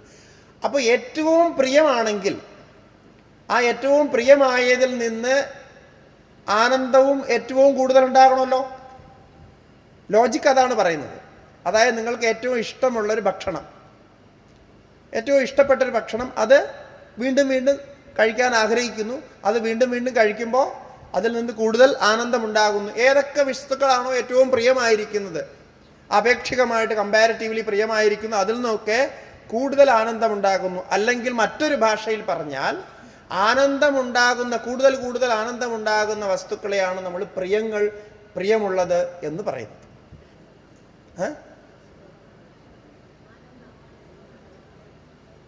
നിങ്ങൾ പറയുന്നത് എനിക്ക് കേൾക്കാൻ, എനിക്ക് കുറച്ച് കേൾവി കുറവാണെന്ന് തോന്നുന്നു. കേൾക്കുന്നില്ല. എന്താ നമ്മളിപ്പോൾ ചർച്ച ചെയ്യുക? എന്താണ് നമ്മുടെ സബ്ജക്റ്റ് ഓഫ് ഡിസ്കഷൻ? എന്താണ്? സച്ചിദാനന്ദ സ്വരൂപമായിട്ടുള്ള ആത്മാവ്. ആ സച്ചിദാനന്ദ സ്വരൂപമായിട്ടുള്ള ആത്മാവിൻ്റെ രൂപത്തിൽ സച്ചിദാനന്ദ രൂപായ വിശ്വോത്പത്യാദി ഹേതവേ എന്ന് പറയുന്ന ശ്രീകൃഷ്ണ ഭഗവാൻ, ഈശ്വരൻ തന്നെ പറയുന്നു ഞാൻ നിങ്ങളുടെ ഉള്ളിലിരിക്കുന്നു എന്ന്. അങ്ങനെ ഉള്ളിലിരിക്കുകയാണെങ്കിൽ ആ ഈശ്വരനെ എങ്ങനെ കാണണം, എങ്ങനെ അറിയണം? യുക്തി കൊണ്ടും അനുഭവം കൊണ്ടും നമുക്കത് തെളിയിക്കണം. നമ്മുടെ ഉള്ളിൽ തന്നെ ഭഗവാൻ ഇരിക്കുന്നു എന്നുള്ള. എങ്ങനെയുള്ള ഭഗവാനാണ്? സച്ചിദാനന്ദനായിട്ടുള്ള ഭഗവാൻ. ഇതാണ് ഇപ്പം നമ്മുടെ സബ്ജക്റ്റ് ഓഫ് ഡിസ്കഷൻ. അത് മറന്നു പോകണ്ട. അപ്പോൾ സത്തിൻ്റെ അനുഭവം നമുക്കുണ്ട്. അത് ഏറ്റവും പ്രിയമാണ് എന്ന് വന്നാൽ അത് ഏറ്റവും കൂടുതൽ ആനന്ദമുണ്ടാക്കുന്നതായിരിക്കും. ഇതൊക്കെ നിങ്ങൾക്കുള്ള അനുഭവമാണ്. നിങ്ങൾക്കും എനിക്കും എല്ലാവർക്കുമുള്ള അനുഭവമാണ്. ഇതിലൊരു വ്യത്യാസവും ഇല്ല. ഒരു കാര്യമുള്ളത്, സാധന ചെയ്തവർക്ക് മാത്രമാണ് ഉറക്കമുണ്ടാകുക. അങ്ങനെയുണ്ടോ? ഉറങ്ങുന്ന സമയത്ത് സാധന ചെയ്യുന്നവരും ഉറങ്ങുന്നുണ്ട്, മോഷ്ടിച്ച് വന്ന കള്ളനും ഉറങ്ങുന്നുണ്ട്, നല്ല മദ്യം കടിച്ച് ഫിറ്റായി കഴിഞ്ഞാലും ആൾക്കാർ ഉറങ്ങുന്നുണ്ട്, സമാധിയിലിരിക്കാൻ അഭ്യസിച്ചവരും ഉറങ്ങുന്നുണ്ട്, സാത്വികമായി ജീവിക്കുന്നവരും ഉറങ്ങുന്നുണ്ട്, പൈസ ഉള്ളവരും ഉറങ്ങുന്നുണ്ട്, പൈസ ഇല്ലാത്തവരും ഉറങ്ങുന്നുണ്ട്. 100 രൂപ പോക്കറ്റിലുള്ളവരും സുഖമായിട്ട് കിടന്നുറങ്ങുന്നു. 10,000 രൂപ പോക്കറ്റിലുള്ളവരും കോടി രൂപ ബാങ്കിൽ ഫിക്സാക്കി വച്ചിരിക്കുന്നത് ഉറക്കം അത്രയും തന്നെ ഉള്ളൂ. അത് നേരെ വഴിയെ സമ്പാദിച്ചതാണെങ്കിൽ, അല്ലെങ്കിൽ പിന്നെ ഉറക്കം കുറച്ച് കുറയും. പക്ഷേ ഉറങ്ങുന്നുണ്ട്. ആ ഉറക്കത്തിൽ യാതൊരു വ്യത്യാസവും ഇല്ല എന്നുള്ളതാണ്. കാരണം എന്താണ്? ഈ ഉറക്കം, ഈ സത്തിൻ്റെ ഈ അനുഭവം എന്ന് പറയുന്നത്, ഇത് ഭഗവാന്റെ രൂപത്തിൽ നമ്മുടെ ഉള്ളിൽ പ്രകടമായിരിക്കുന്നതാണ്. അതിൽ ഏറ്റക്കുറച്ചിലുകളില്ല. ഭഗവാൻ എന്തൊക്കെ സൃഷ്ടിച്ചോ അതെല്ലാം ഒരുപോലെ സമാനമായിട്ടാണ് സൃഷ്ടിച്ചത്. ഭഗവാന്റെ സൃഷ്ടിയിൽ ഭഗവാന്റെ പക്ഷത്ത് നിന്ന് ഒരിക്കലും ഭേദം കാണിച്ചിട്ടില്ല. അതെല്ലാത്തിനും സമാനമായിരിക്കുമെന്നൊരു വിശേഷതയുണ്ട്. അപ്പം അതുകൊണ്ട് ഈ പ്രിയമായിരിക്കുന്നത്, ഏറ്റവും പ്രിയമായിരിക്കുന്നത്, ഏറ്റവും നമുക്ക് സ്വീകാര്യമായിരിക്കുന്നത്, അത് ഏറ്റവും കൂടുതൽ നമുക്ക് ആനന്ദമുണ്ടാക്കുന്നതായിരിക്കണം. അങ്ങനെയാണ് നമ്മൾ ലോകത്ത് കാണുന്നത്. അപ്പോൾ നാം നമ്മെ തന്നെയാണ് ഏറ്റവും കൂടുതൽ പ്രിയമായിട്ട്, ഏറ്റവും കൂടുതൽ ആഗ്രഹിക്കുന്നതെങ്കിൽ തീർച്ചയായിട്ടും നമ്മുടെ സ്വരൂപം, നമ്മിൽ നിന്ന് തന്നെ നമുക്ക് ആനന്ദം ഏറ്റവും കൂടുതൽ ഉണ്ടാകും. ഇതാണ് യുക്തി. ഇതിനെയാണ് നമ്മൾ വേദാന്തം എന്ന് പറയുക. വേദാന്തം ഇങ്ങനെയൊക്കെയാണ് പറഞ്ഞ് മനസ്സിലാക്കി തരുന്നത്. ഇതിലെന്തെങ്കിലും മനസ്സിലാവാത്ത ഭാഗമുണ്ടോ? എന്തെങ്കിലും മനസ്സിലാകാത്ത ഭാഗമുണ്ടോ? പിന്നെ എന്താ നിങ്ങൾക്ക് മനസ്സിലാവാത്ത? അല്ല, ഈ പറഞ്ഞതൊന്നും മനസ്സിലാവാതിരിക്കുന്നുവെങ്കിൽ പിന്നെ എല്ലാം മനസ്സിലായല്ലോ. മനസ്സിൽ ആക്കുക. അല്ല, ശരിയാണോന്ന് പറഞ്ഞ് ഉറങ്ങുന്നത് ശരിയല്ലേ? ഇപ്പം ജനിച്ചപ്പോൾ തൊട്ട് ഉറങ്ങുന്നു, ദിവസവും ഉറങ്ങുന്നത് നമുക്ക് അറിയാം. ഉറങ്ങുമ്പോൾ ഇതൊന്നും ഇല്ലാന്ന് നമുക്കറിയാം. അവിടെ പിന്നെ സംശയം എവിടെ? ഇനി ഈ പകൽ മുഴുവൻ ചെയ്ത പണിയുടെ എല്ലാം ആകത്തുകയായിട്ട് നമുക്ക് കിട്ടുന്നത് എന്താണ്? രാത്രിയിൽ ഉറക്കമാണ്. ബാക്കി എല്ലാം കഴിഞ്ഞാലും ഉറക്കം നമുക്ക് വേണം. ഇനി ഉറക്കമില്ലെങ്കിലോ? ഉറക്കമില്ലെങ്കിൽ എല്ലാം നമുക്ക് ത്യാജ്യമാണ്. ഒരു ദിവസം ഉറങ്ങാതിരുന്നാൽ അതും വേണ്ട, ഇതും വേണ്ട, ഒന്നും വേണ്ട. ഇനി ആര് കൊണ്ടുവന്ന് എന്ത് തരാമെന്ന് പറഞ്ഞാലും ആദ്യം ഉറങ്ങിയിട്ട് പിന്നെ നോക്കാമെന്ന് വിചാരിക്കും. അപ്പം അതാണ് അതിൻ്റെ സത്യം. അതിനെ ഉപേക്ഷിക്കാൻ സാധിക്കില്ല. അത് നിരന്തരമാണ്, എല്ലാവരിലും സമാനമാണെന്നാണ്.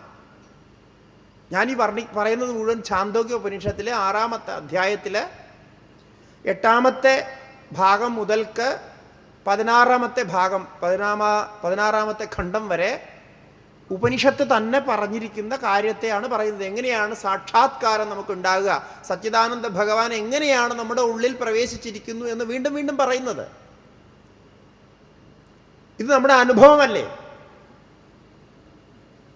ഞാനീ പറയുന്ന കഥയിൽ എന്തെങ്കിലും നിങ്ങളുടെ അനുഭവത്തിൽ ഇല്ലാത്തതുണ്ടെങ്കിൽ, അതായത് ഇത് നമുക്ക് അംഗീകരിക്കാൻ സാധിക്കില്ല എന്നുണ്ടെങ്കിൽ എഴുന്നേൽക്ക് നിൽക്കുക, അതിന് ഉത്തരം പറയുക, അല്ല അതിന് സംശയം പറയുക, എന്നിട്ട് അതിൻ്റെ സമാധാനം കണ്ടെത്തുക. ഈ ഇല്ലാത്തതൊന്നും നമ്മൾ പറയില്ല, ഇല്ലാത്തതൊന്നും നമുക്ക് അനുഭവത്തിലില്ല. ഇത് സത്യമായിട്ടുള്ളതാണ്. അപ്പോൾ സത്തായിരിക്കുന്ന നമ്മുടെ സ്വരൂപത്തിൽ ഏറ്റവും അധികം ആനന്ദമുണ്ട്. കാരണം ആനന്ദമുള്ളത് പ്രിയമായിട്ടുള്ളതിനാണ്. ഏറ്റവും കൂടുതൽ പ്രിയത, പ്രേമം നമുക്കുള്ളത് നമ്മോട് തന്നെയാണ്. ഈശ്വരനെ പോലും സ്നേഹിക്കുന്നത്, ഈശ്വരനെ പോലും ഭജിക്കുന്നത് നമുക്ക് വേണ്ടിയാണ്. അതാണ് ആത്മാവിൻ്റെ ആനന്ദസ്വരൂപം. ഇതിൻ്റെ ഒരു ടേസ്റ്റ് അനുഭവിക്കാനാണ് ദിവസവും രാത്രി ഉറങ്ങുന്ന സമയത്ത് ഭഗവാൻ തന്നെ നമ്മളെ അവിടെ കൊണ്ടെത്തിക്കുന്നത്. അത് ഫ്രീ ആയിട്ട് കൊണ്ടുപോവുകയാണ്, എല്ലാവരെയും കൊണ്ടുപോകും. സിംഹോവ വരാഗോവ കീടോവ പതംഗോവ മശകോവ എന്നൊക്കെ പറയും ഉപനിഷത്ത്. ആര് കിടന്നുറങ്ങിയാലും, അത് സിംഹമാവട്ടെ വരാഹമാവട്ടെ കീടമാവട്ടെ പതംഗമാവട്ടെ, ആരുറങ്ങിയാലും ഇത് അവിടെ തന്നെ ചെന്നെത്തും. അവർക്കെല്ലാം ഉണ്ടാകുന്ന ഒരേ ആനന്ദമാണ്, ഒരേ സ്വഭാവം, ഒരേ സുഖമാണെന്നാണ് പറയാം. അപ്പം ഇതാണ് നമ്മുടെ ആനന്ദസ്വരൂപം. ഈ ആനന്ദം നമുക്ക് ജാഗ്രത അവസ്ഥയിലും അനുഭവിക്കണമെന്ന് വയ്ക്കാം. ഈ അവസ്ഥയിലും അത് അനുഭവിക്കണമെങ്കിൽ എന്ത് ചെയ്യണം? ഒന്നുകിൽ സമാധി അവസ്ഥ അഭ്യസിക്കണം. സമാധി, ചിത്തവൃത്തികളെല്ലാം നിരോധിച്ച് അനേക ദീർഘകാല അഭ്യാസം കൊണ്ട് ഏകാഗ്രത പരിശീലിച്ച് മനസ്സിനെ ലയിപ്പിക്കാനുള്ള വിദ്യ അഭ്യസിക്കണം. ഉണർന്നിരിക്കുമ്പോഴും അങ്ങനെ സാധിക്കും. അപ്പോൾ ഉണർന്നിരിക്കുകയാണ്, സമാധിയാണ്, പക്ഷേ ആ ആനന്ദത്തെ അനുഭവിക്കാൻ സാധിക്കും. അപ്പോൾ മനസ്സ് പോയി കഴിയുമ്പോൾ മനസ്സ്, ശരീരം, മറ്റവസ്ഥകളെല്ലാം പുറത്തു പോയി, പിന്നെ ഒന്നുമില്ല. അതല്ലെങ്കിൽ ജ്ഞാനവിചാരം ചെയ്യണം, മനനം ചെയ്യണം.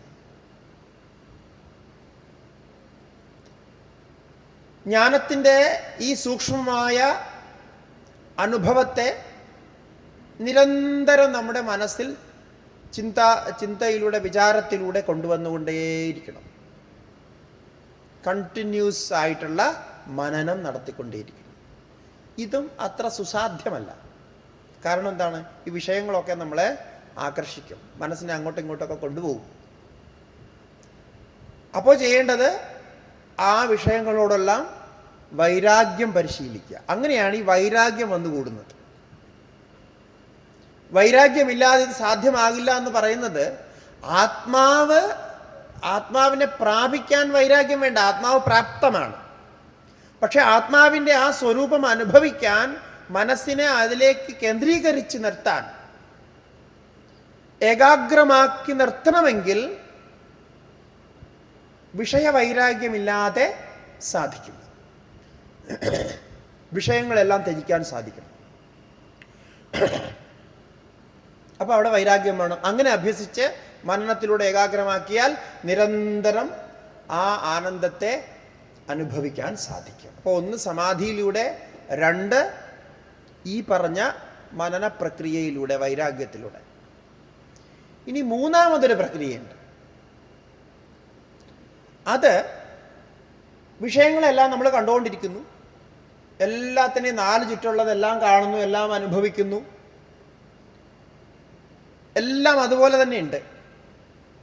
പക്ഷേ അവിടെ ഇതെല്ലാം ഭഗവാന്റെ രൂപങ്ങളാണ്, ഇതെല്ലാം ഭഗവാന്റെ സൃഷ്ടിയാണ്.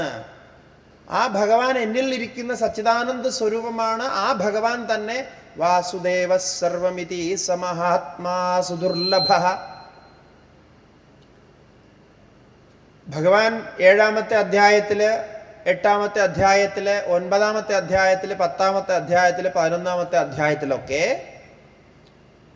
ഏതേത് വിഷയങ്ങളിൽ എങ്ങനെയൊക്കെ ഭഗവാന്റെ സ്വരൂപത്തെ ചിന്തിക്കണം എന്ന് പറഞ്ഞിട്ട് എല്ലാത്തിലും ഞാൻ ഇരിക്കുന്നു എന്ന് പറഞ്ഞാൽ, അങ്ങനെ ചിന്തിക്കാൻ സാധിക്കുന്നവർക്ക് ഭക്തി കൊണ്ട് ഓരോ വിഷയത്തിലും ഭഗവാനെ കാണാൻ സാധിക്കും. ഇപ്പോൾ ഈ ഹാളിൽ ഇരിക്കുന്നു, നിങ്ങൾ ഈ ഹാളിൽ ഇരിക്കുമ്പോൾ ഹാളിൽ നിങ്ങൾക്ക് സച്ചിദാനന്ദ ഭഗവാനെ കാണാൻ പറ്റുന്നുണ്ടോ? ഇല്ല. സത്യം പറയണം. പറ്റുന്നുണ്ടോ? എങ്ങനെയാ?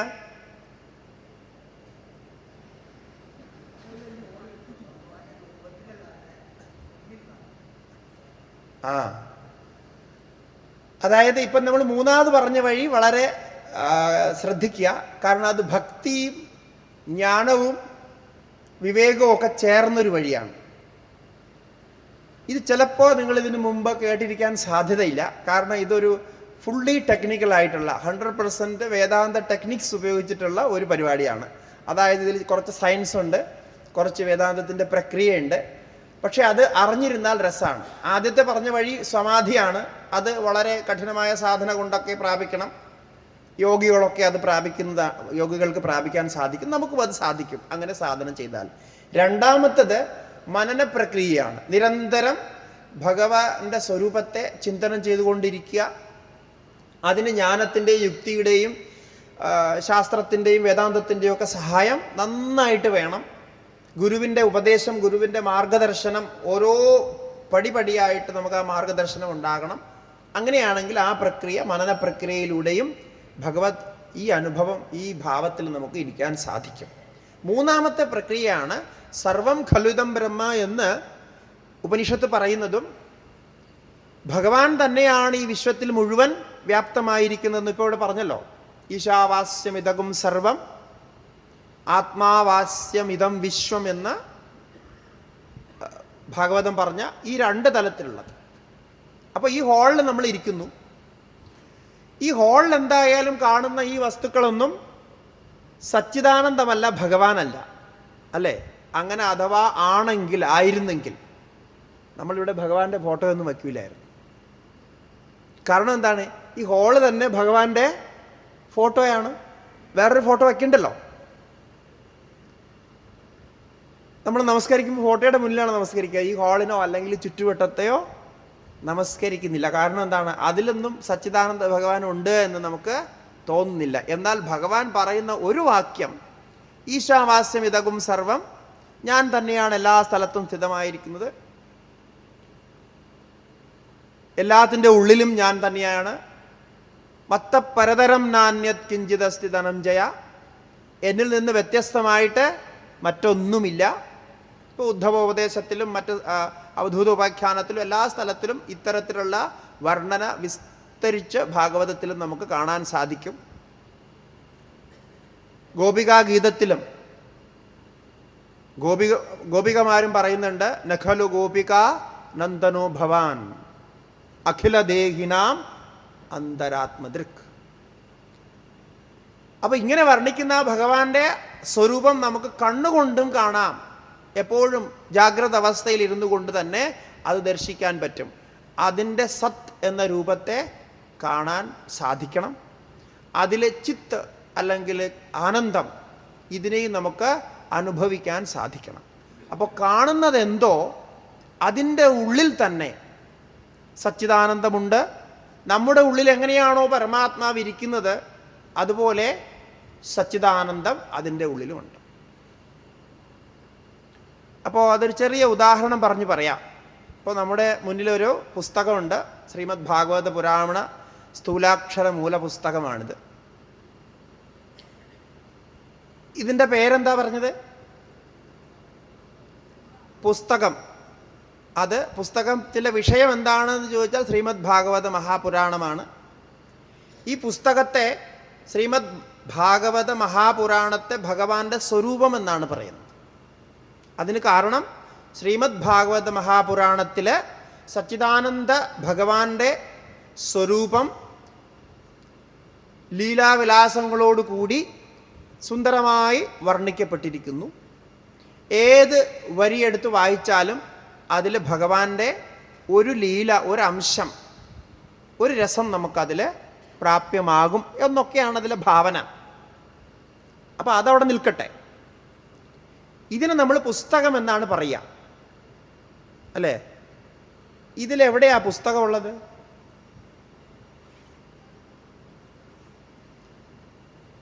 ഇവിടെ ഇതാണോ പുസ്തകം? ഇതാണോ പുസ്തകം? ഇതാണോ പുസ്തകം? എവിടെ? 4 എവിടെയെങ്കിലും പുസ്തകം ഉണ്ടോ? ഇത് മറിച്ച് കഴിഞ്ഞാൽ ഇതിൻ്റെ പേരെന്താണ്? ബയണ്ട്. ഇത് പുസ്തകമാണോ? അല്ല. പിന്നെ മറ്റൊന്ന് മറിച്ചു കഴിഞ്ഞാൽ പേപ്പർ. ഇത് പുസ്തകമാണോ? അല്ല. ഇതോ? ഇത് പേപ്പറാണ്. ഇങ്ങനെ ഓരോന്നോരോന്ന് മറിച്ചു കഴിഞ്ഞാൽ ഇതിൽ എന്താ കിട്ടുക? ബയണ്ട് എന്ന് പറയുന്നതും പുസ്തകം എന്ന് പറയുന്നതും ഒക്കെ നോക്കിയിട്ട് നമ്മൾ തിരിച്ചു കഴിഞ്ഞാൽ കിട്ടുക ബയണ്ട് ഉണ്ടെങ്കിൽ ബയണ്ട്, പിന്നെ ഓരോരോ പേപ്പറുകൾ കിട്ടും അല്ലേ? അപ്പോൾ പേപ്പറിൽ എവിടെയെങ്കിലും പുസ്തകമുണ്ടോ? ഇല്ല. ഇനി ഒരു പേപ്പർ എടുക്കുക. ഈ പേപ്പർ എടുത്തു. ഈ പേപ്പറിലെ പേപ്പർ എന്താണ്? പേപ്പർ പൾപ്പ് കൊണ്ടുണ്ടാക്കിയതാണ്. നമ്മൾ സ്കൂളിൽ പഠിച്ചിട്ടുണ്ട്. അത് എന്താ പറയുക, മുളയും മറ്റുമൊക്കെ അരച്ച് അതിൽ ചില കെമിക്കലൊക്കെ ചേർത്ത് അങ്ങനെ അരച്ചുണ്ടാക്കുന്നൊരു പൾപ്പ് അതിനെ പ്രോസസ്സ് ചെയ്ത് മെഷീനിലൂടെ പ്രോസസ്സ് ചെയ്ത് ഉണക്കിയെടുക്കുന്നതാണ് ഈ പേപ്പർ എന്ന് പറയുന്നത്. അപ്പോൾ ഈ പേപ്പറിൽ കിട്ടുക എന്താണ്? പൾപ്പാണ്. പൾപ്പ് എന്ന് പറയുന്നത് ഈ എന്താ പറയുക, മറ്റ് ചെടികളെയും ഇലകളെയൊക്കെ പ്രോസസ്സ് ചെയ്തെടുത്ത സാധനം. അപ്പോൾ അതാണ് ഈ പേപ്പർ എന്ന് പറയുന്ന സാധനം. അപ്പോൾ ഈ പേപ്പറിൻ്റെ യഥാർത്ഥ സ്വരൂപമായിട്ട് നമുക്ക് കിട്ടുക മറ്റൊരു സാധനമാണ്. അപ്പോൾ പേപ്പർ ആ വസ്തുവിൽ കൽപ്പിതമാണ്. ഏതിലെ? പൾപ്പിൽ കൽപ്പിതമാണ്. പേപ്പറുകൾ കൊണ്ട് ഈ പുസ്തകം ഉണ്ടാക്കിയിരിക്കുന്നു. അതുകൊണ്ട് ഈ പേപ്പറുകളുടെ ഒരു കൂട്ടത്തെ പുസ്തകം എന്ന് പറയുന്നു. പുസ്തകം എന്നത് പേപ്പറിലില്ല, പേപ്പർ എന്നതും പേപ്പറിലില്ല.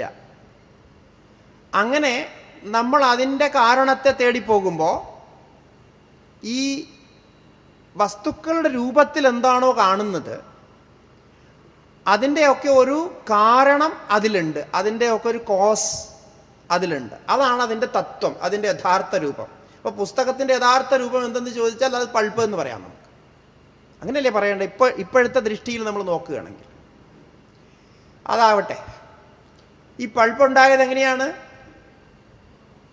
നമുക്കറിയാം, ചെടികൾ അല്ലെങ്കിൽ മരങ്ങളുടെ എന്താ പറയുക, തടിയാണെന്ന് വയ്ക്കുക. തടി, മുള ഇതൊക്കെ അതിനെ അഴുക്കി അതിൻ്റെ പ്രോസസ്സ് ചെയ്തിട്ടാണ് ഉണ്ടാക്കുന്നത്. തടിയും മുളയും ഇതൊക്കെ എവിടെയാണ് ലഭിക്കുക? പ്രകൃതിയിൽ. അതൊക്കെ പുറത്ത് കാട്ടിൽ നിന്ന് ലഭിക്കുന്നതാണല്ലോ. പ്രത്യേകിച്ച് മരങ്ങളൊക്കെ അതൊക്കെ കാട്ടിൽ നിന്ന് ലഭിക്കുന്നതാണ്. അപ്പോൾ അതാണ് ഇപ്പോൾ പുസ്തകമായിരിക്കുന്നത് അല്ലേ? അപ്പോൾ പുസ്തകം ഈസ് ഈക്വൽ ടു ആ തടികളും മരങ്ങളുമാണെന്നാണ്. അപ്പോൾ തടികളും മരങ്ങളും ആണോ സത്യം? പുസ്തകമാണോ സത്യം?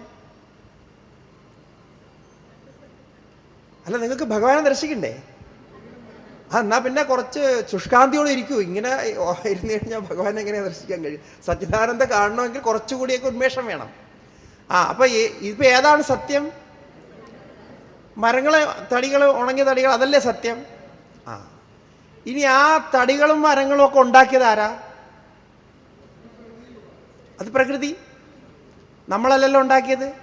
അഥവാ ഈ പേപ്പർ ഉണ്ടാക്കിയിരിക്കുന്ന തടി കഷ്ണം നമ്മളല്ല ഉണ്ടാക്കിയത്. കാരണം ഇത് വേറെ ഇവിടുന്ന് ഗോരഖ്പൂരിൽ നിന്ന് പ്രിൻ്റ് ചെയ്ത് വന്നതാണ്. ഗോരഖ്പൂരിലുള്ള തടിയും കഷ്ണങ്ങളും എന്തായാലും നമ്മുടേതല്ല, അവർക്ക് വേറെ ഇവിടെ നിന്നോ ഇത് പ്രോസസ്സ് ചെയ്ത് കിട്ടിയതാണ്. ഏതായാലും ഇതിലുള്ള തടിയും മരങ്ങളും നമ്മൾ ഉണ്ടാക്കിയതല്ല. അല്ല, മറ്റാരെങ്കിലും മനുഷ്യരുണ്ടാക്കിയതാവാം. പക്ഷേ അവിടെയല്ല രസം. ഇതെല്ലാം ഉണ്ടായത് എവിടെ? ഈ തടികളും മരങ്ങളും ഒക്കെ ഇതുണ്ടായത് ഭൂമിയിലാണ് ഇതുണ്ടായത്. അപ്പോൾ ഈ തടികളുടെയും മരങ്ങളുടെയും കാരണം, അതിൻ്റെ അമ്മ, അതിൻ്റെ ആശ്രയം ആരാണ്? ഭൂമിയാണ്. ഭൂമിയെ നമ്മളല്ലല്ലോ ഉണ്ടാക്കിയത് അല്ലേ? അവിടം വരെ മാക്സിമം നമുക്ക് പോവാം. കാരണം തടിയും മരങ്ങളും ഒക്കെ വൃക്ഷം നടാനും അതിനെ വളർത്താനും ഒക്കെ ഉള്ളൊരു അധികാരം നമുക്ക് കിട്ടിയിട്ടുണ്ട്. നമുക്ക് സ്വാതന്ത്ര്യമുണ്ട്. അതുകൊണ്ട് അതുവരെയൊക്കെ നമുക്ക് ക്ലെയിം ചെയ്യാം ഇതൊക്കെ നമ്മൾ ഉണ്ടാക്കിയതാണെന്ന്. പക്ഷേ ഇതെവിടെയാണോ ഉണ്ടാകുന്നത്, ആ മരമുണ്ടാക്കാൻ വേണ്ടിയിട്ടുള്ള ഭൂമി, മരമുണ്ടാക്കാൻ വേണ്ടിയിട്ടുള്ള വെള്ളം, മരമുണ്ടാക്കാൻ വേണ്ടിയിട്ടുള്ള വായു, മരമുണ്ടാക്കാൻ വേണ്ടിയിട്ടുള്ള ആകാശം, പഞ്ചഭൂതങ്ങൾ, ഇതിലൊന്നും നമ്മളാൽ സൃഷ്ടിക്കപ്പെടുന്നതല്ല. അപ്പോൾ തീർന്നല്ലോ നമ്മുടെ പരിപാടി അല്ലേ? നമ്മുടെ പരിപാടി കഴിഞ്ഞു. ഇനി അപ്പുറത്തേക്ക് നമ്മളെ അധികാരമില്ല. അപ്പോൾ ഇത് ഈ മരങ്ങൾ ഉണ്ടാക്കാൻ വേണമെങ്കിൽ നമുക്കൊരു അധികാര സ്ഥാപനം അവിടെ നടത്താം. ഒരു നമ്മുടെ ഒരു ക്ലെയിം ചെയ്യാം, അത് ഞാൻ ഉണ്ടാക്കിയെന്ന് പറയാം. പക്ഷെ അത് കഴിഞ്ഞാൽ നമുക്ക് ക്ലെയിമേ ചെയ്യാൻ പറ്റില്ല. അത് കഴിഞ്ഞാൽ ഇത് വേറെ ഏതോ തലത്തിൽ നിന്ന് വേറെ ആരോ ഉണ്ടാക്കുന്നതാണ്. അങ്ങനെ പോയാൽ ആ പഞ്ചഭൂതങ്ങളുടെയൊക്കെ വ്യവസ്ഥ, പഞ്ചഭൂതങ്ങളുടെയൊക്കെ കാരണം, ഇപ്പോൾ സയൻസൊക്കെ പഠിക്കുമ്പോൾ എല്ലാവരും പറയുന്നത് എന്താണ്? അതൊക്കെ സ്വഭാവത്തിൽ ഉണ്ടായി, നാച്ചുറലി ഉണ്ടായി എന്നാണ്. അപ്പോൾ നാച്ചുറലി എന്തുകൊണ്ടാണ് നാച്ചുറലി ഒരു പുസ്തകം ഉണ്ടാകാത്തത്? ഈ മരങ്ങളും തടികളും ഒക്കെ നാച്ചുറലി ഉണ്ടാവുമെങ്കിൽ പുസ്തകം നാച്ചുറലി ഉണ്ടാവേണ്ടതല്ലേ? നാച്ചുറലി ഒന്നും ഉണ്ടാവില്ല. ഈ നാച്ചുറൽ എന്ന് പറയുന്നത് തന്നെയാണ് ഈശ്വരൻ. ഈശ്വരനെ കുറിച്ച് കേൾക്കാത്തവരും അറിയാത്തവരും ചിന്തിക്കാത്തവരും മനസ്സിലാകാത്തവരും അതിനെ നാച്ചർ എന്ന് പറയുന്നു. നമ്മളതിനെ ഈശ്വരൻ്റെ സത്ത എന്ന് പറയുന്നു, അസ്തിത്വം എന്ന് പറയും. അപ്പം അങ്ങനെ ഓരോ വസ്തുവിനെ നമ്മൾ പരീക്ഷിച്ച് നോക്കുമ്പോൾ ഇത് ചെന്ന് നിൽക്കുന്നത് പഞ്ചഭൂതങ്ങളിലാണ് എന്ന് മനസ്സിലാകും. ഈ പഞ്ചഭൂതങ്ങളുടെ കാരണം എന്താണ് എന്ന് ശാസ്ത്രങ്ങൾ നമ്മളെ ബോധിപ്പിച്ചു തരുന്നു. കാരണം അതിൻ്റെ കാരണം എന്താണെന്ന് നമുക്കറിയില്ല. ഇന്ന് രാവിലെ സ്വാമിജി പറഞ്ഞുവല്ലോ, നമ്മൾ ചിന്തിക്കാത്ത, നമുക്ക് ചിന്തിക്കാൻ സാധിക്കാത്തത്, നമുക്കറിയാൻ കഴിയാത്തത് മനസ്സിൽ ആക്കിത്തരുന്നതാണ് ശാസ്ത്രം.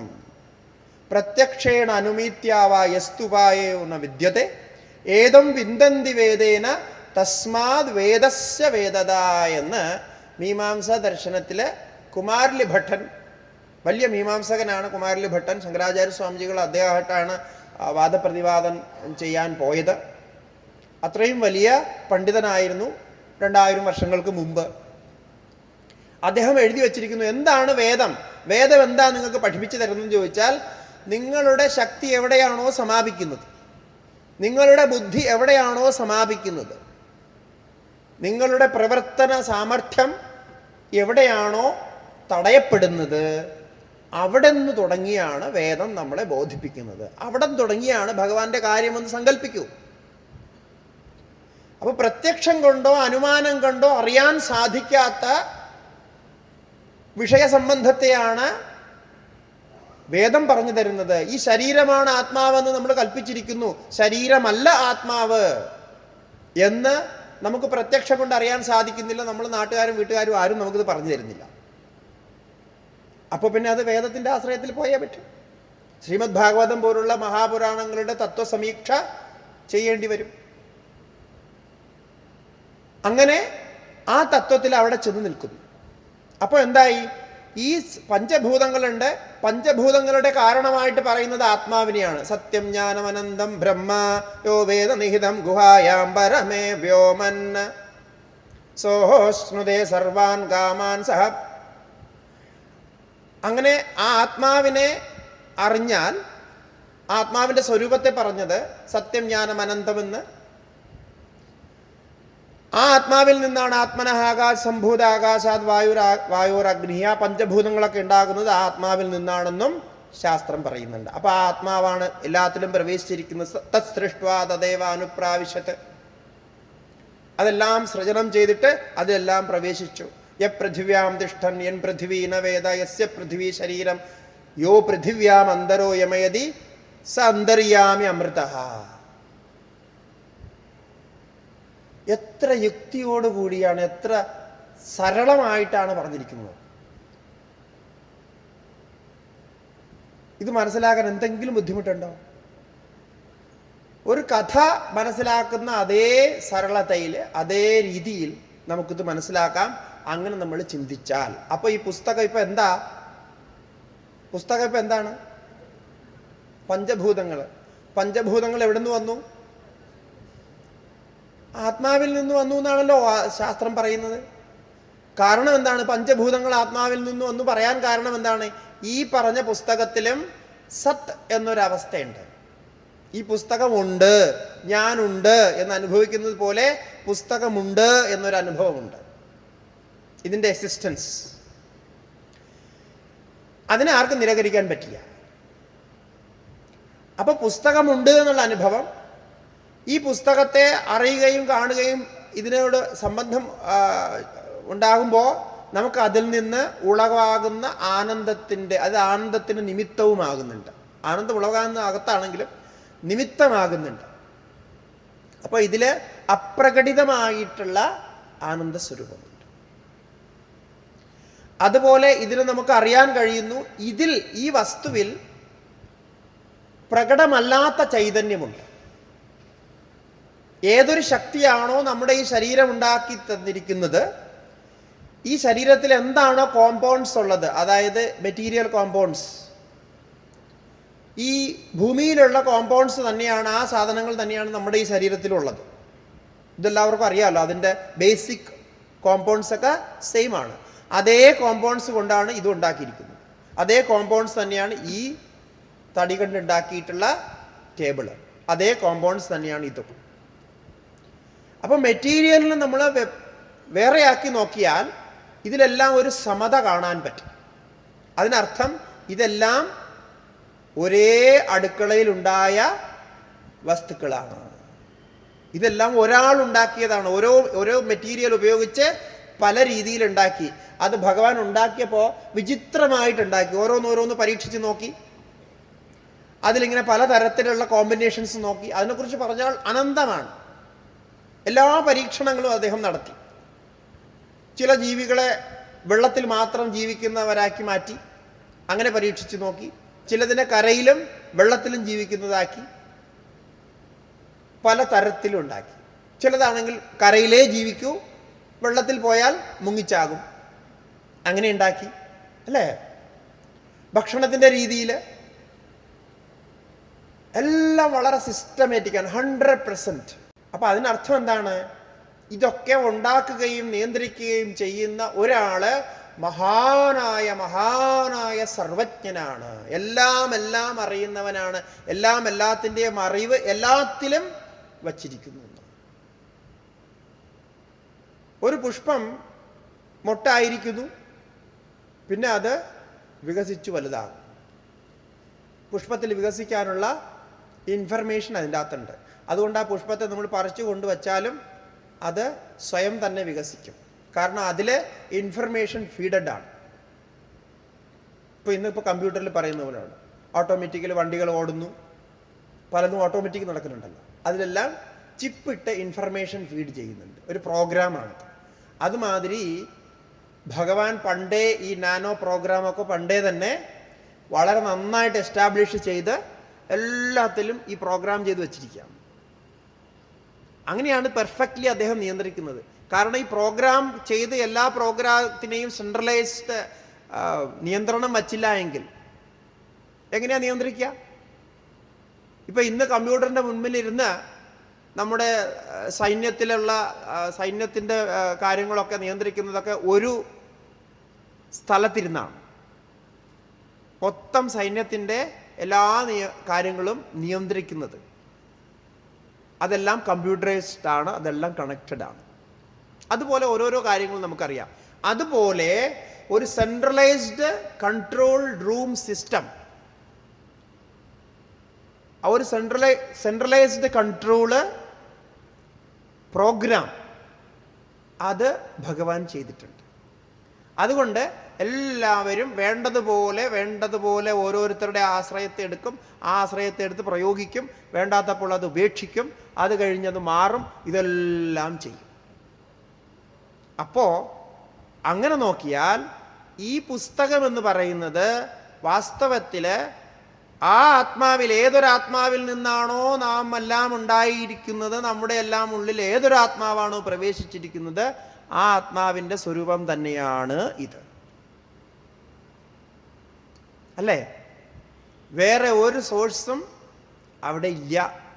അതുകൊണ്ട് ഇതും സത്താണ്. ഇതിൽ സത്ത് മാത്രം സ്പഷ്ടമായിട്ട് വരുന്നു, ബാക്കി രണ്ടെണ്ണം അസ്പഷ്ടമാണ്. അതിൻ്റെ മാനിഫെസ്റ്റേഷൻ ഡിഫറൻസ് ആണ്. നമ്മുടെ ശരീരത്തിൽ ജീവൻ ഉള്ളിടത്തോളം കാലം നമ്മൾ ജീവാത്മാക്കളായിട്ട് നടക്കുകയും ഇരിക്കുകയും ഒക്കെ ചെയ്യുന്നു. ഇതേ ശരീരം കുറച്ച് കഴിഞ്ഞ് ജീവനില്ലാത്തതായാൽ, മൃതശരീരമായാൽ എന്താ സംഭവിക്കുക? പിന്നെ അത് ഒരു ഉപയോഗത്തിനും കൊള്ളില്ല. എത്രയും പെട്ടെന്ന് അതിനെ സംഹരിക്കും. അങ്ങനെ അന്ത്യേഷ്ടി ചെയ്ത് സംഹരിച്ചില്ല എങ്കിൽ അതുകൊണ്ട് പിന്നെ വലിയ ബുദ്ധിമുട്ടുണ്ടാകും. പക്ഷേ അതപേക്ഷിച്ച് നോക്കുകയാണെങ്കിൽ ഈ മരമൊക്കെ വളരെ ഉപയുക്തമാണ്. കാരണം ഈ പറഞ്ഞാൽ ഇപ്പോൾ ഈ തടിയെന്ന് പറയുന്നത് എന്താ, മരത്തിൻ്റെ മൃതശരീരമാണ്. ഈ തടി പണ്ട് മരമായിരുന്നപ്പോൾ അത് ഭക്ഷണം കഴിച്ചിരുന്നു, വെള്ളം കുടിച്ചിരുന്നു, വളർന്നിരുന്നു, ഒക്കെ ചെയ്തിരുന്നു. അതിനെ മുറിച്ചു കൊന്നു എന്ന് പറയാം. എന്നിട്ട് അതിനെ തടിയാക്കി, ഉണക്കി തടിയാക്കി, എന്നിട്ടത് മരപ്പലകയായിട്ട് ഉപയോഗിക്കുന്നു. പക്ഷെ നമ്മുടെ തടിയാണെങ്കിലോ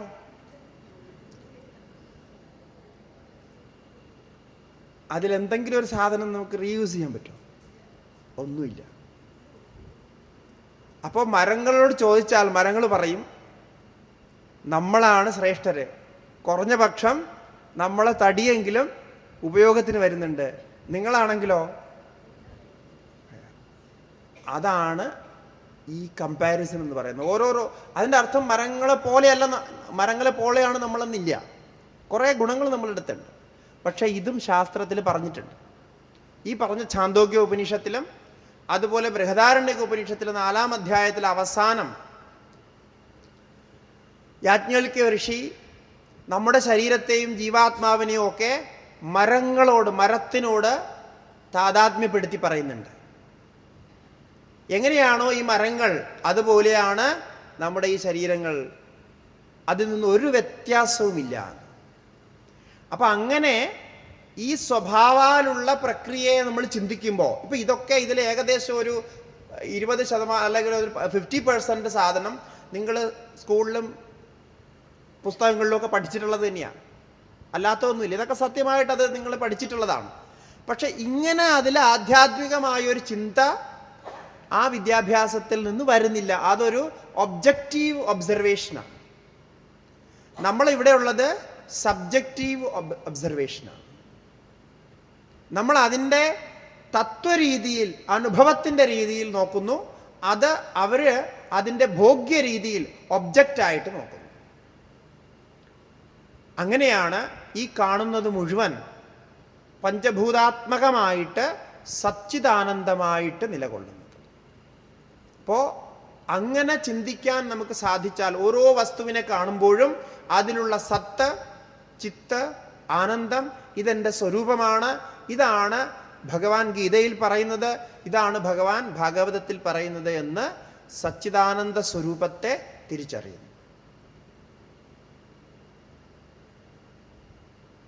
എന്തെങ്കിലുമൊക്കെ മനസ്സിലായിട്ടുണ്ടെന്ന് ഞാൻ കരുതുന്നു.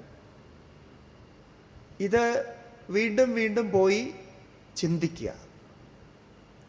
വളരെ സരളമാണ്. എപ്പോഴൊക്കെ വസ്തുക്കളെ വേറെ വേറെയായിട്ട് പുറത്ത് കാണുമോ അപ്പോഴൊക്കെ അങ്ങനെ ചിന്തിക്കാൻ ശ്രമിക്കുക. സച്ചിദാനന്ദ രൂപമായിട്ടുള്ള ബ്രഹ്മം സർവവ്യാപകമായിരിക്കുന്നത്, എല്ലാത്തിൻ്റെയും രൂപത്തിലിരിക്കുന്നത് എങ്ങനെയാണ് എന്ന് ചിന്തിക്കാൻ ശ്രമിക്കുക. അങ്ങനെ ശ്രമിച്ചാൽ ഭഗവത് ദർശനം കണ്ണു തുറന്നുകൊണ്ടും നമുക്ക് സാധിക്കും. അങ്ങനെ സാധിക്കണം എന്ന് തന്നെയാണ് ഭഗവാൻ നമ്മോട് അരുളി ചെയ്യുന്നത്. ഭഗവത്ഗീതയിലുള്ള വ്യാഖ്യാനം നോക്കിയാലും ശാസ്ത്രത്തിൽ, വേദാന്തത്തിൽ, എവിടെ നോക്കിയാലും വേദാന്തത്തിൻ്റെ ഉന്നതമായ അനുഭവം എന്ന് പറയുന്നത് സർവാത്മഭാവമാണ്. എല്ലാത്തിലും ഞാൻ തന്നെ, അഹം ബ്രഹ്മാസ്മി. ബ്രഹ്മ എന്ന് പറഞ്ഞാൽ സർവാത്മാവ് എന്നാണ് അർത്ഥം. എല്ലാത്തിലും ഉൾക്കൊള്ളുന്നത്, എല്ലാത്തിലും നിലകൊള്ളുന്നത്, അത് ഞാൻ തന്നെയാണ് എന്നറിയാൻ സാധിക്കുക. ഈ ജ്ഞാനത്തിൽ നിന്നുകൊണ്ടാണ് വേദാന്ത ഉപദേശം തുടങ്ങുന്നത്. ഈ ജ്ഞാനത്തിലേക്ക് നമ്മളെ കൊണ്ടെത്തിക്കാനാണ് ഇത്രയധികം ഉപനിഷത്തുക്കളും പുരാണങ്ങളും ഉള്ളത്. ഞാൻ ഈ പറഞ്ഞ കാര്യങ്ങളൊക്കെ നിങ്ങൾക്ക് കുറച്ചെങ്കിലും മനസ്സിലായെങ്കിൽ, കുറച്ചെങ്കിലും തലയ്ക്ക് കയറിയെങ്കിൽ അതിനെന്താണ് കാരണമെന്നറിയാമോ? എന്താ കാരണം? ഇത്രയും കാലമായിട്ട് നിങ്ങളിതൊക്കെ പല രീതിയിലും ശ്രവിക്കുന്നുണ്ട്. ഇത്രയധികം സത്രങ്ങൾ, 24 സത്രങ്ങൾ ഇവിടെ കഴിഞ്ഞു. അപ്പോൾ കുറേയൊക്കെ നമ്മൾ ശ്രവിച്ചിട്ടുണ്ട്. പലതരത്തിലുള്ള ശ്രവണങ്ങൾ, സത്സംഗങ്ങൾ, വായനകൾ ഒക്കെ നമ്മൾ ചെയ്തിട്ടുള്ളത് കൊണ്ടാണ് ഇങ്ങനെയൊക്കെ പറഞ്ഞത് കേൾക്കുമ്പോൾ കുറച്ചൊക്കെ എവിടെയൊക്കെയോ കയറിയതായിട്ട് ഫീൽ ചെയ്യുന്നത്, ക്ലിക്ക് ചെയ്യുന്നത്. പക്ഷെ ഇതൊരു ഫ്ലാഷ് ആയിട്ട് അവിടെ നിൽക്കും. ഈ ക്ലിക്ക് ചെയ്യാന്ന് പറഞ്ഞാൽ നമ്മൾ ഫോട്ടോയിൽ ക്ലിക്ക് ചെയ്യണ മാതിരിയാണ്. ഒന്ന് ക്ലിക്കാവും, പക്ഷെ പിന്നെ പിടി കിട്ടില്ല. അപ്പം അതുകൊണ്ട് ഈ ക്ലിക്കായടുത്ത് നിൽക്കുക, എന്നിട്ട് അതിനെ കുറച്ചുകൂടി വിസ്തരിച്ച് ആവർത്തിക്കുക. കേട്ടപ്പോൾ മനസ്സിലായി എന്ന് തോന്നും, പക്ഷെ മനസ്സിലായത് എന്താണ് മനസ്സിലായതെന്ന് നമ്മൾ സ്വയം ചിന്തിക്കണം. മനസ്സിലായി എന്ന് മനസ്സ് പറയും, പക്ഷെ മനസ്സിലായത് എന്താണെന്ന് ചോദിച്ചാൽ അത് വിശദമായി ചിന്തിക്കണം. അത് ചിന്തിക്കുമ്പോൾ മാത്രമേ ഇത് നിങ്ങളുടെ അറിവായി മാറൂ. ഇല്ലെങ്കിൽ ഇതിപ്പോൾ ഞാൻ പറഞ്ഞത് കേട്ടത് അറിവായി, അല്ലെങ്കിൽ സ്വാമിജി രാവിലെ പറഞ്ഞത് കേട്ടത് അത് അറിവായി, അല്ലെങ്കിൽ ഭാഗവതത്തിൽ പറഞ്ഞത് അറിവായി, ഉപനിഷത്തിൽ പറഞ്ഞത് അറിവായി, അതെല്ലാം അതതിൻ്റെ അറിവുകളായി, അതിൽ നിന്ന് കിട്ടിയ അറിവുകളായി തീരും. നിങ്ങളുടെ അറിവ് ആവില്ല, നിങ്ങളുടെ അനുഭവമാകുന്ന അറിവാകില്ല. അതാകണമെങ്കിൽ ഈ ക്ലിക്ക് ചെയ്ത് ഇപ്പോൾ മനസ്സിലായി എന്ന് തോന്നുന്നതിനെ കുറേ കൂടി വിസ്തരിച്ച് ചിന്തിക്കണം. എപ്പോഴൊക്കെ മനസ്സിൽ വിചാരങ്ങൾ വരുമോ, മനസ്സിൽ വികാരങ്ങൾ വരുമോ, ആ സമയത്തൊക്കെ ആ വിചാരങ്ങളും വികാരങ്ങളും ഒക്കെ ചേർത്തുകൊണ്ട് ചിന്തിക്കുക. ഏതെങ്കിലും വിഷയം അതിയായി ആകർഷിക്കുകയാണെങ്കിൽ അപ്പോൾ ചിന്തിക്കുക, എന്തുകൊണ്ടാണ് ഈ വിഷയം എന്നെ ആകർഷിക്കുന്നത്? എല്ലാത്തിലും ആ ഈശ്വരനെ നമുക്ക് കാണാൻ സാധിക്കണം. അതാണ് ഈശ്വര തത്വത്തിൻ്റെ അനുഭവവേദ്യമായ നില. അതുകൊണ്ട് ഈ ഹോള്, ഇപ്പോൾ ഈ ഹോൾ എങ്ങനെയാണ് ആത്മാവിൻ്റെ സ്വരൂപമായത്? അതിൻ്റെ ഫോർമുലയാണ് ഞാൻ ഈ പുസ്തകത്തിലൂടെ പറഞ്ഞത്. ഇതുണ്ടാക്കിയത് പഞ്ചഭൂതങ്ങൾ കൊണ്ടാണ്. പഞ്ചഭൂതത്തിലെ ഒരു സാധനം പോലും നമ്മൾ ഉണ്ടാക്കിയതല്ല. അപ്പോൾ ഇതിൽ ഇഷ്ടിക ആവട്ടെ, അല്ലെങ്കിൽ സിമൻ്റ് ആവട്ടെ, കമ്പി ആകട്ടെ, എന്തൊക്കെയാണോ ഉണ്ടാക്കിയിരിക്കുന്നത് അതിനെല്ലാം പ്രോസസ്സ് ചെയ്ത് തയ്യാറാക്കി എന്നുള്ളത് ശരിയാണ്. പക്ഷേ ഇതിൻ്റെ original material cause man made അല്ല, കൃത്രിമമല്ല, അതെല്ലാം നാച്ചുറലാണ്. നാച്ചുറൽ എന്ന് പറഞ്ഞാൽ പഞ്ചഭൂത സൃഷ്ടിയാണ്. പഞ്ചഭൂത സൃഷ്ടിയാണെങ്കിൽ തീർച്ചയായിട്ടും അതിൽ ഈശ്വരൻ്റെ കൈയുണ്ട്. പഞ്ചഭൂത സൃഷ്ടി ഈശ്വര കാര്യമാണ്, മായയുടെ കാര്യമാണ്.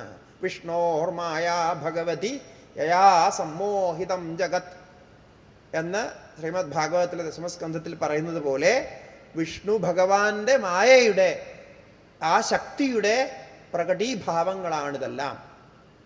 അങ്ങനെ നോക്കുമ്പോൾ ഭഗവാൻ ഈ രൂപത്തിലൊക്കെ ഇവിടെ ഉണ്ട്. അതിലൊരു ഭേദവും ചെയ്യാൻ സാധിക്കില്ല. ബ്രഹ്മസൂത്രത്തില് ശാങ്കര ഭാഷ്യത്തില് ഒരു സ്ഥലത്ത് ഈശ്വരനെ കുറിച്ച് പറയുമ്പോൾ പറയുന്നുണ്ട്, ഈശ്വര പർജന്യവത് ദ്രഷ്ടവ്യ. ഈശ്വരൻ എങ്ങനെയാണെന്ന് ചോദിച്ചാൽ മഴമേഘങ്ങളെ പോലെയാണ്. പർജന്യവത് ദ്രഷ്ടവ്യ, പർജന്യത്തെ പോലെ. പർജന്യം എന്ന് പറഞ്ഞാൽ മഴ പെയ്യാനായിട്ട് നിൽക്കുന്ന കാർമേഘങ്ങൾ, അതുപോലെയാണ് എന്നാ. അങ്ങനെ പറഞ്ഞത് എന്തുകൊണ്ടാന്ന് ചോദിച്ചാൽ, മഴ പെയ്യുമ്പോൾ മഴ എല്ലാ സ്ഥലത്തും, എല്ലാവരുടെ വീട്ടിലും, വീട്ടുമുറ്റത്തും പറമ്പിലും ഒക്കെ ഒരുപോലെയാണ് മഴ പെയ്യുക. മഴത്തുള്ളികൾ ഒരുപോലെയാണ് വീഴുക.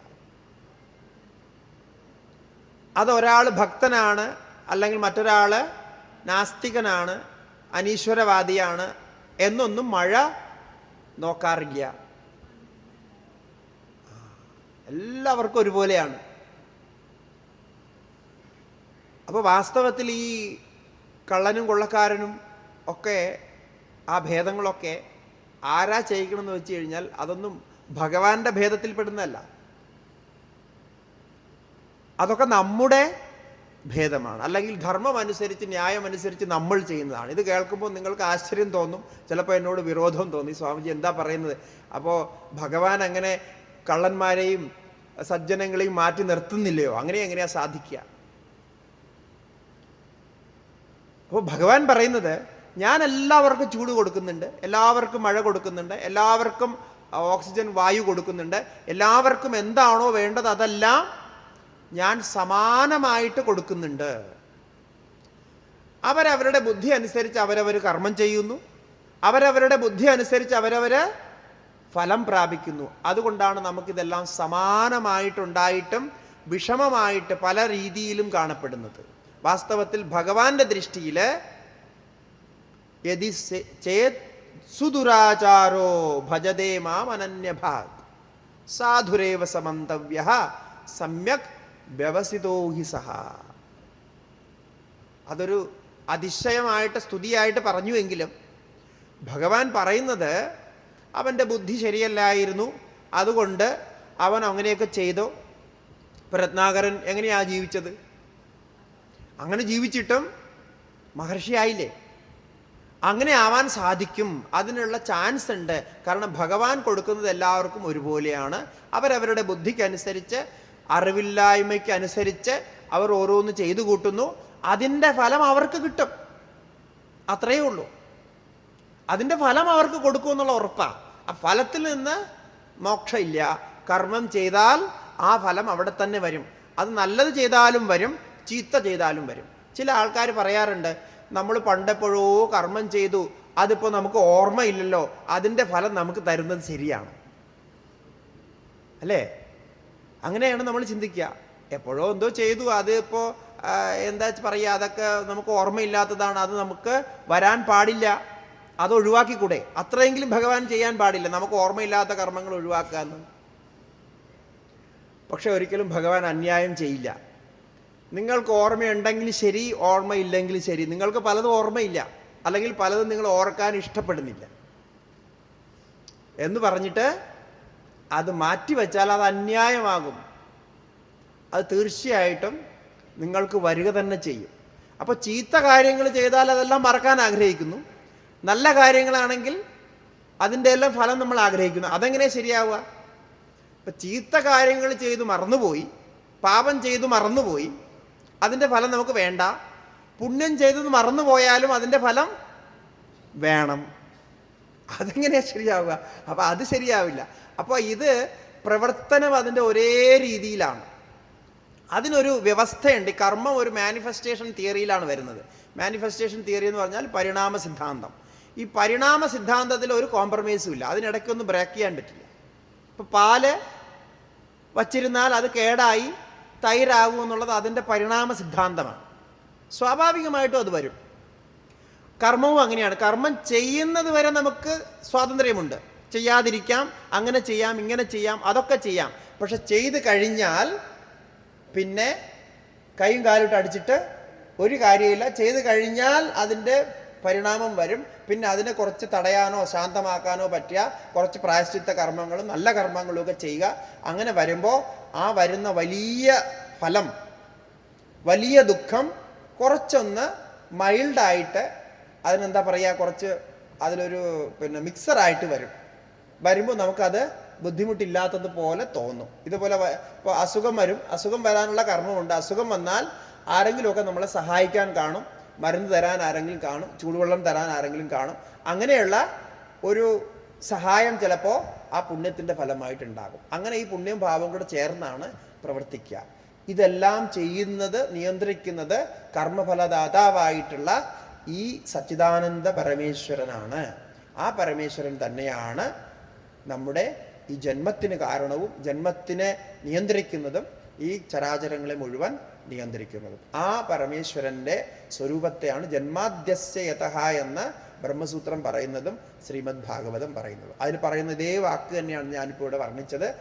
ജന്മം തുടങ്ങി, ഈ പ്രപഞ്ചത്തിൻ്റെ ജന്മം തുടങ്ങിയത് എല്ലാം ജന്മം, സ്ഥിതി, ലയം, ഇത് മൂന്നും ഏതിൽ നിന്നാണോ ഉണ്ടാകുന്നത് അതാണ് ആ പരമേശ്വരൻ. സത്യം പരം ധീമഹി, ആ സത്യത്തെ ഞാൻ ധ്യാനിക്കുന്നു. അങ്ങനെയാണ് ഇപ്പോൾ നമ്മൾ ധ്യാനിക്കാൻ ശ്രമിച്ചത്. അപ്പോൾ ഈ ധ്യാനം തുടരുക. ഈ ഇത്രയും പറഞ്ഞുകൊണ്ട് ഈ രണ്ടാമത്തെ സത്രം ഇവിടെ അവസാനിപ്പിക്കാം.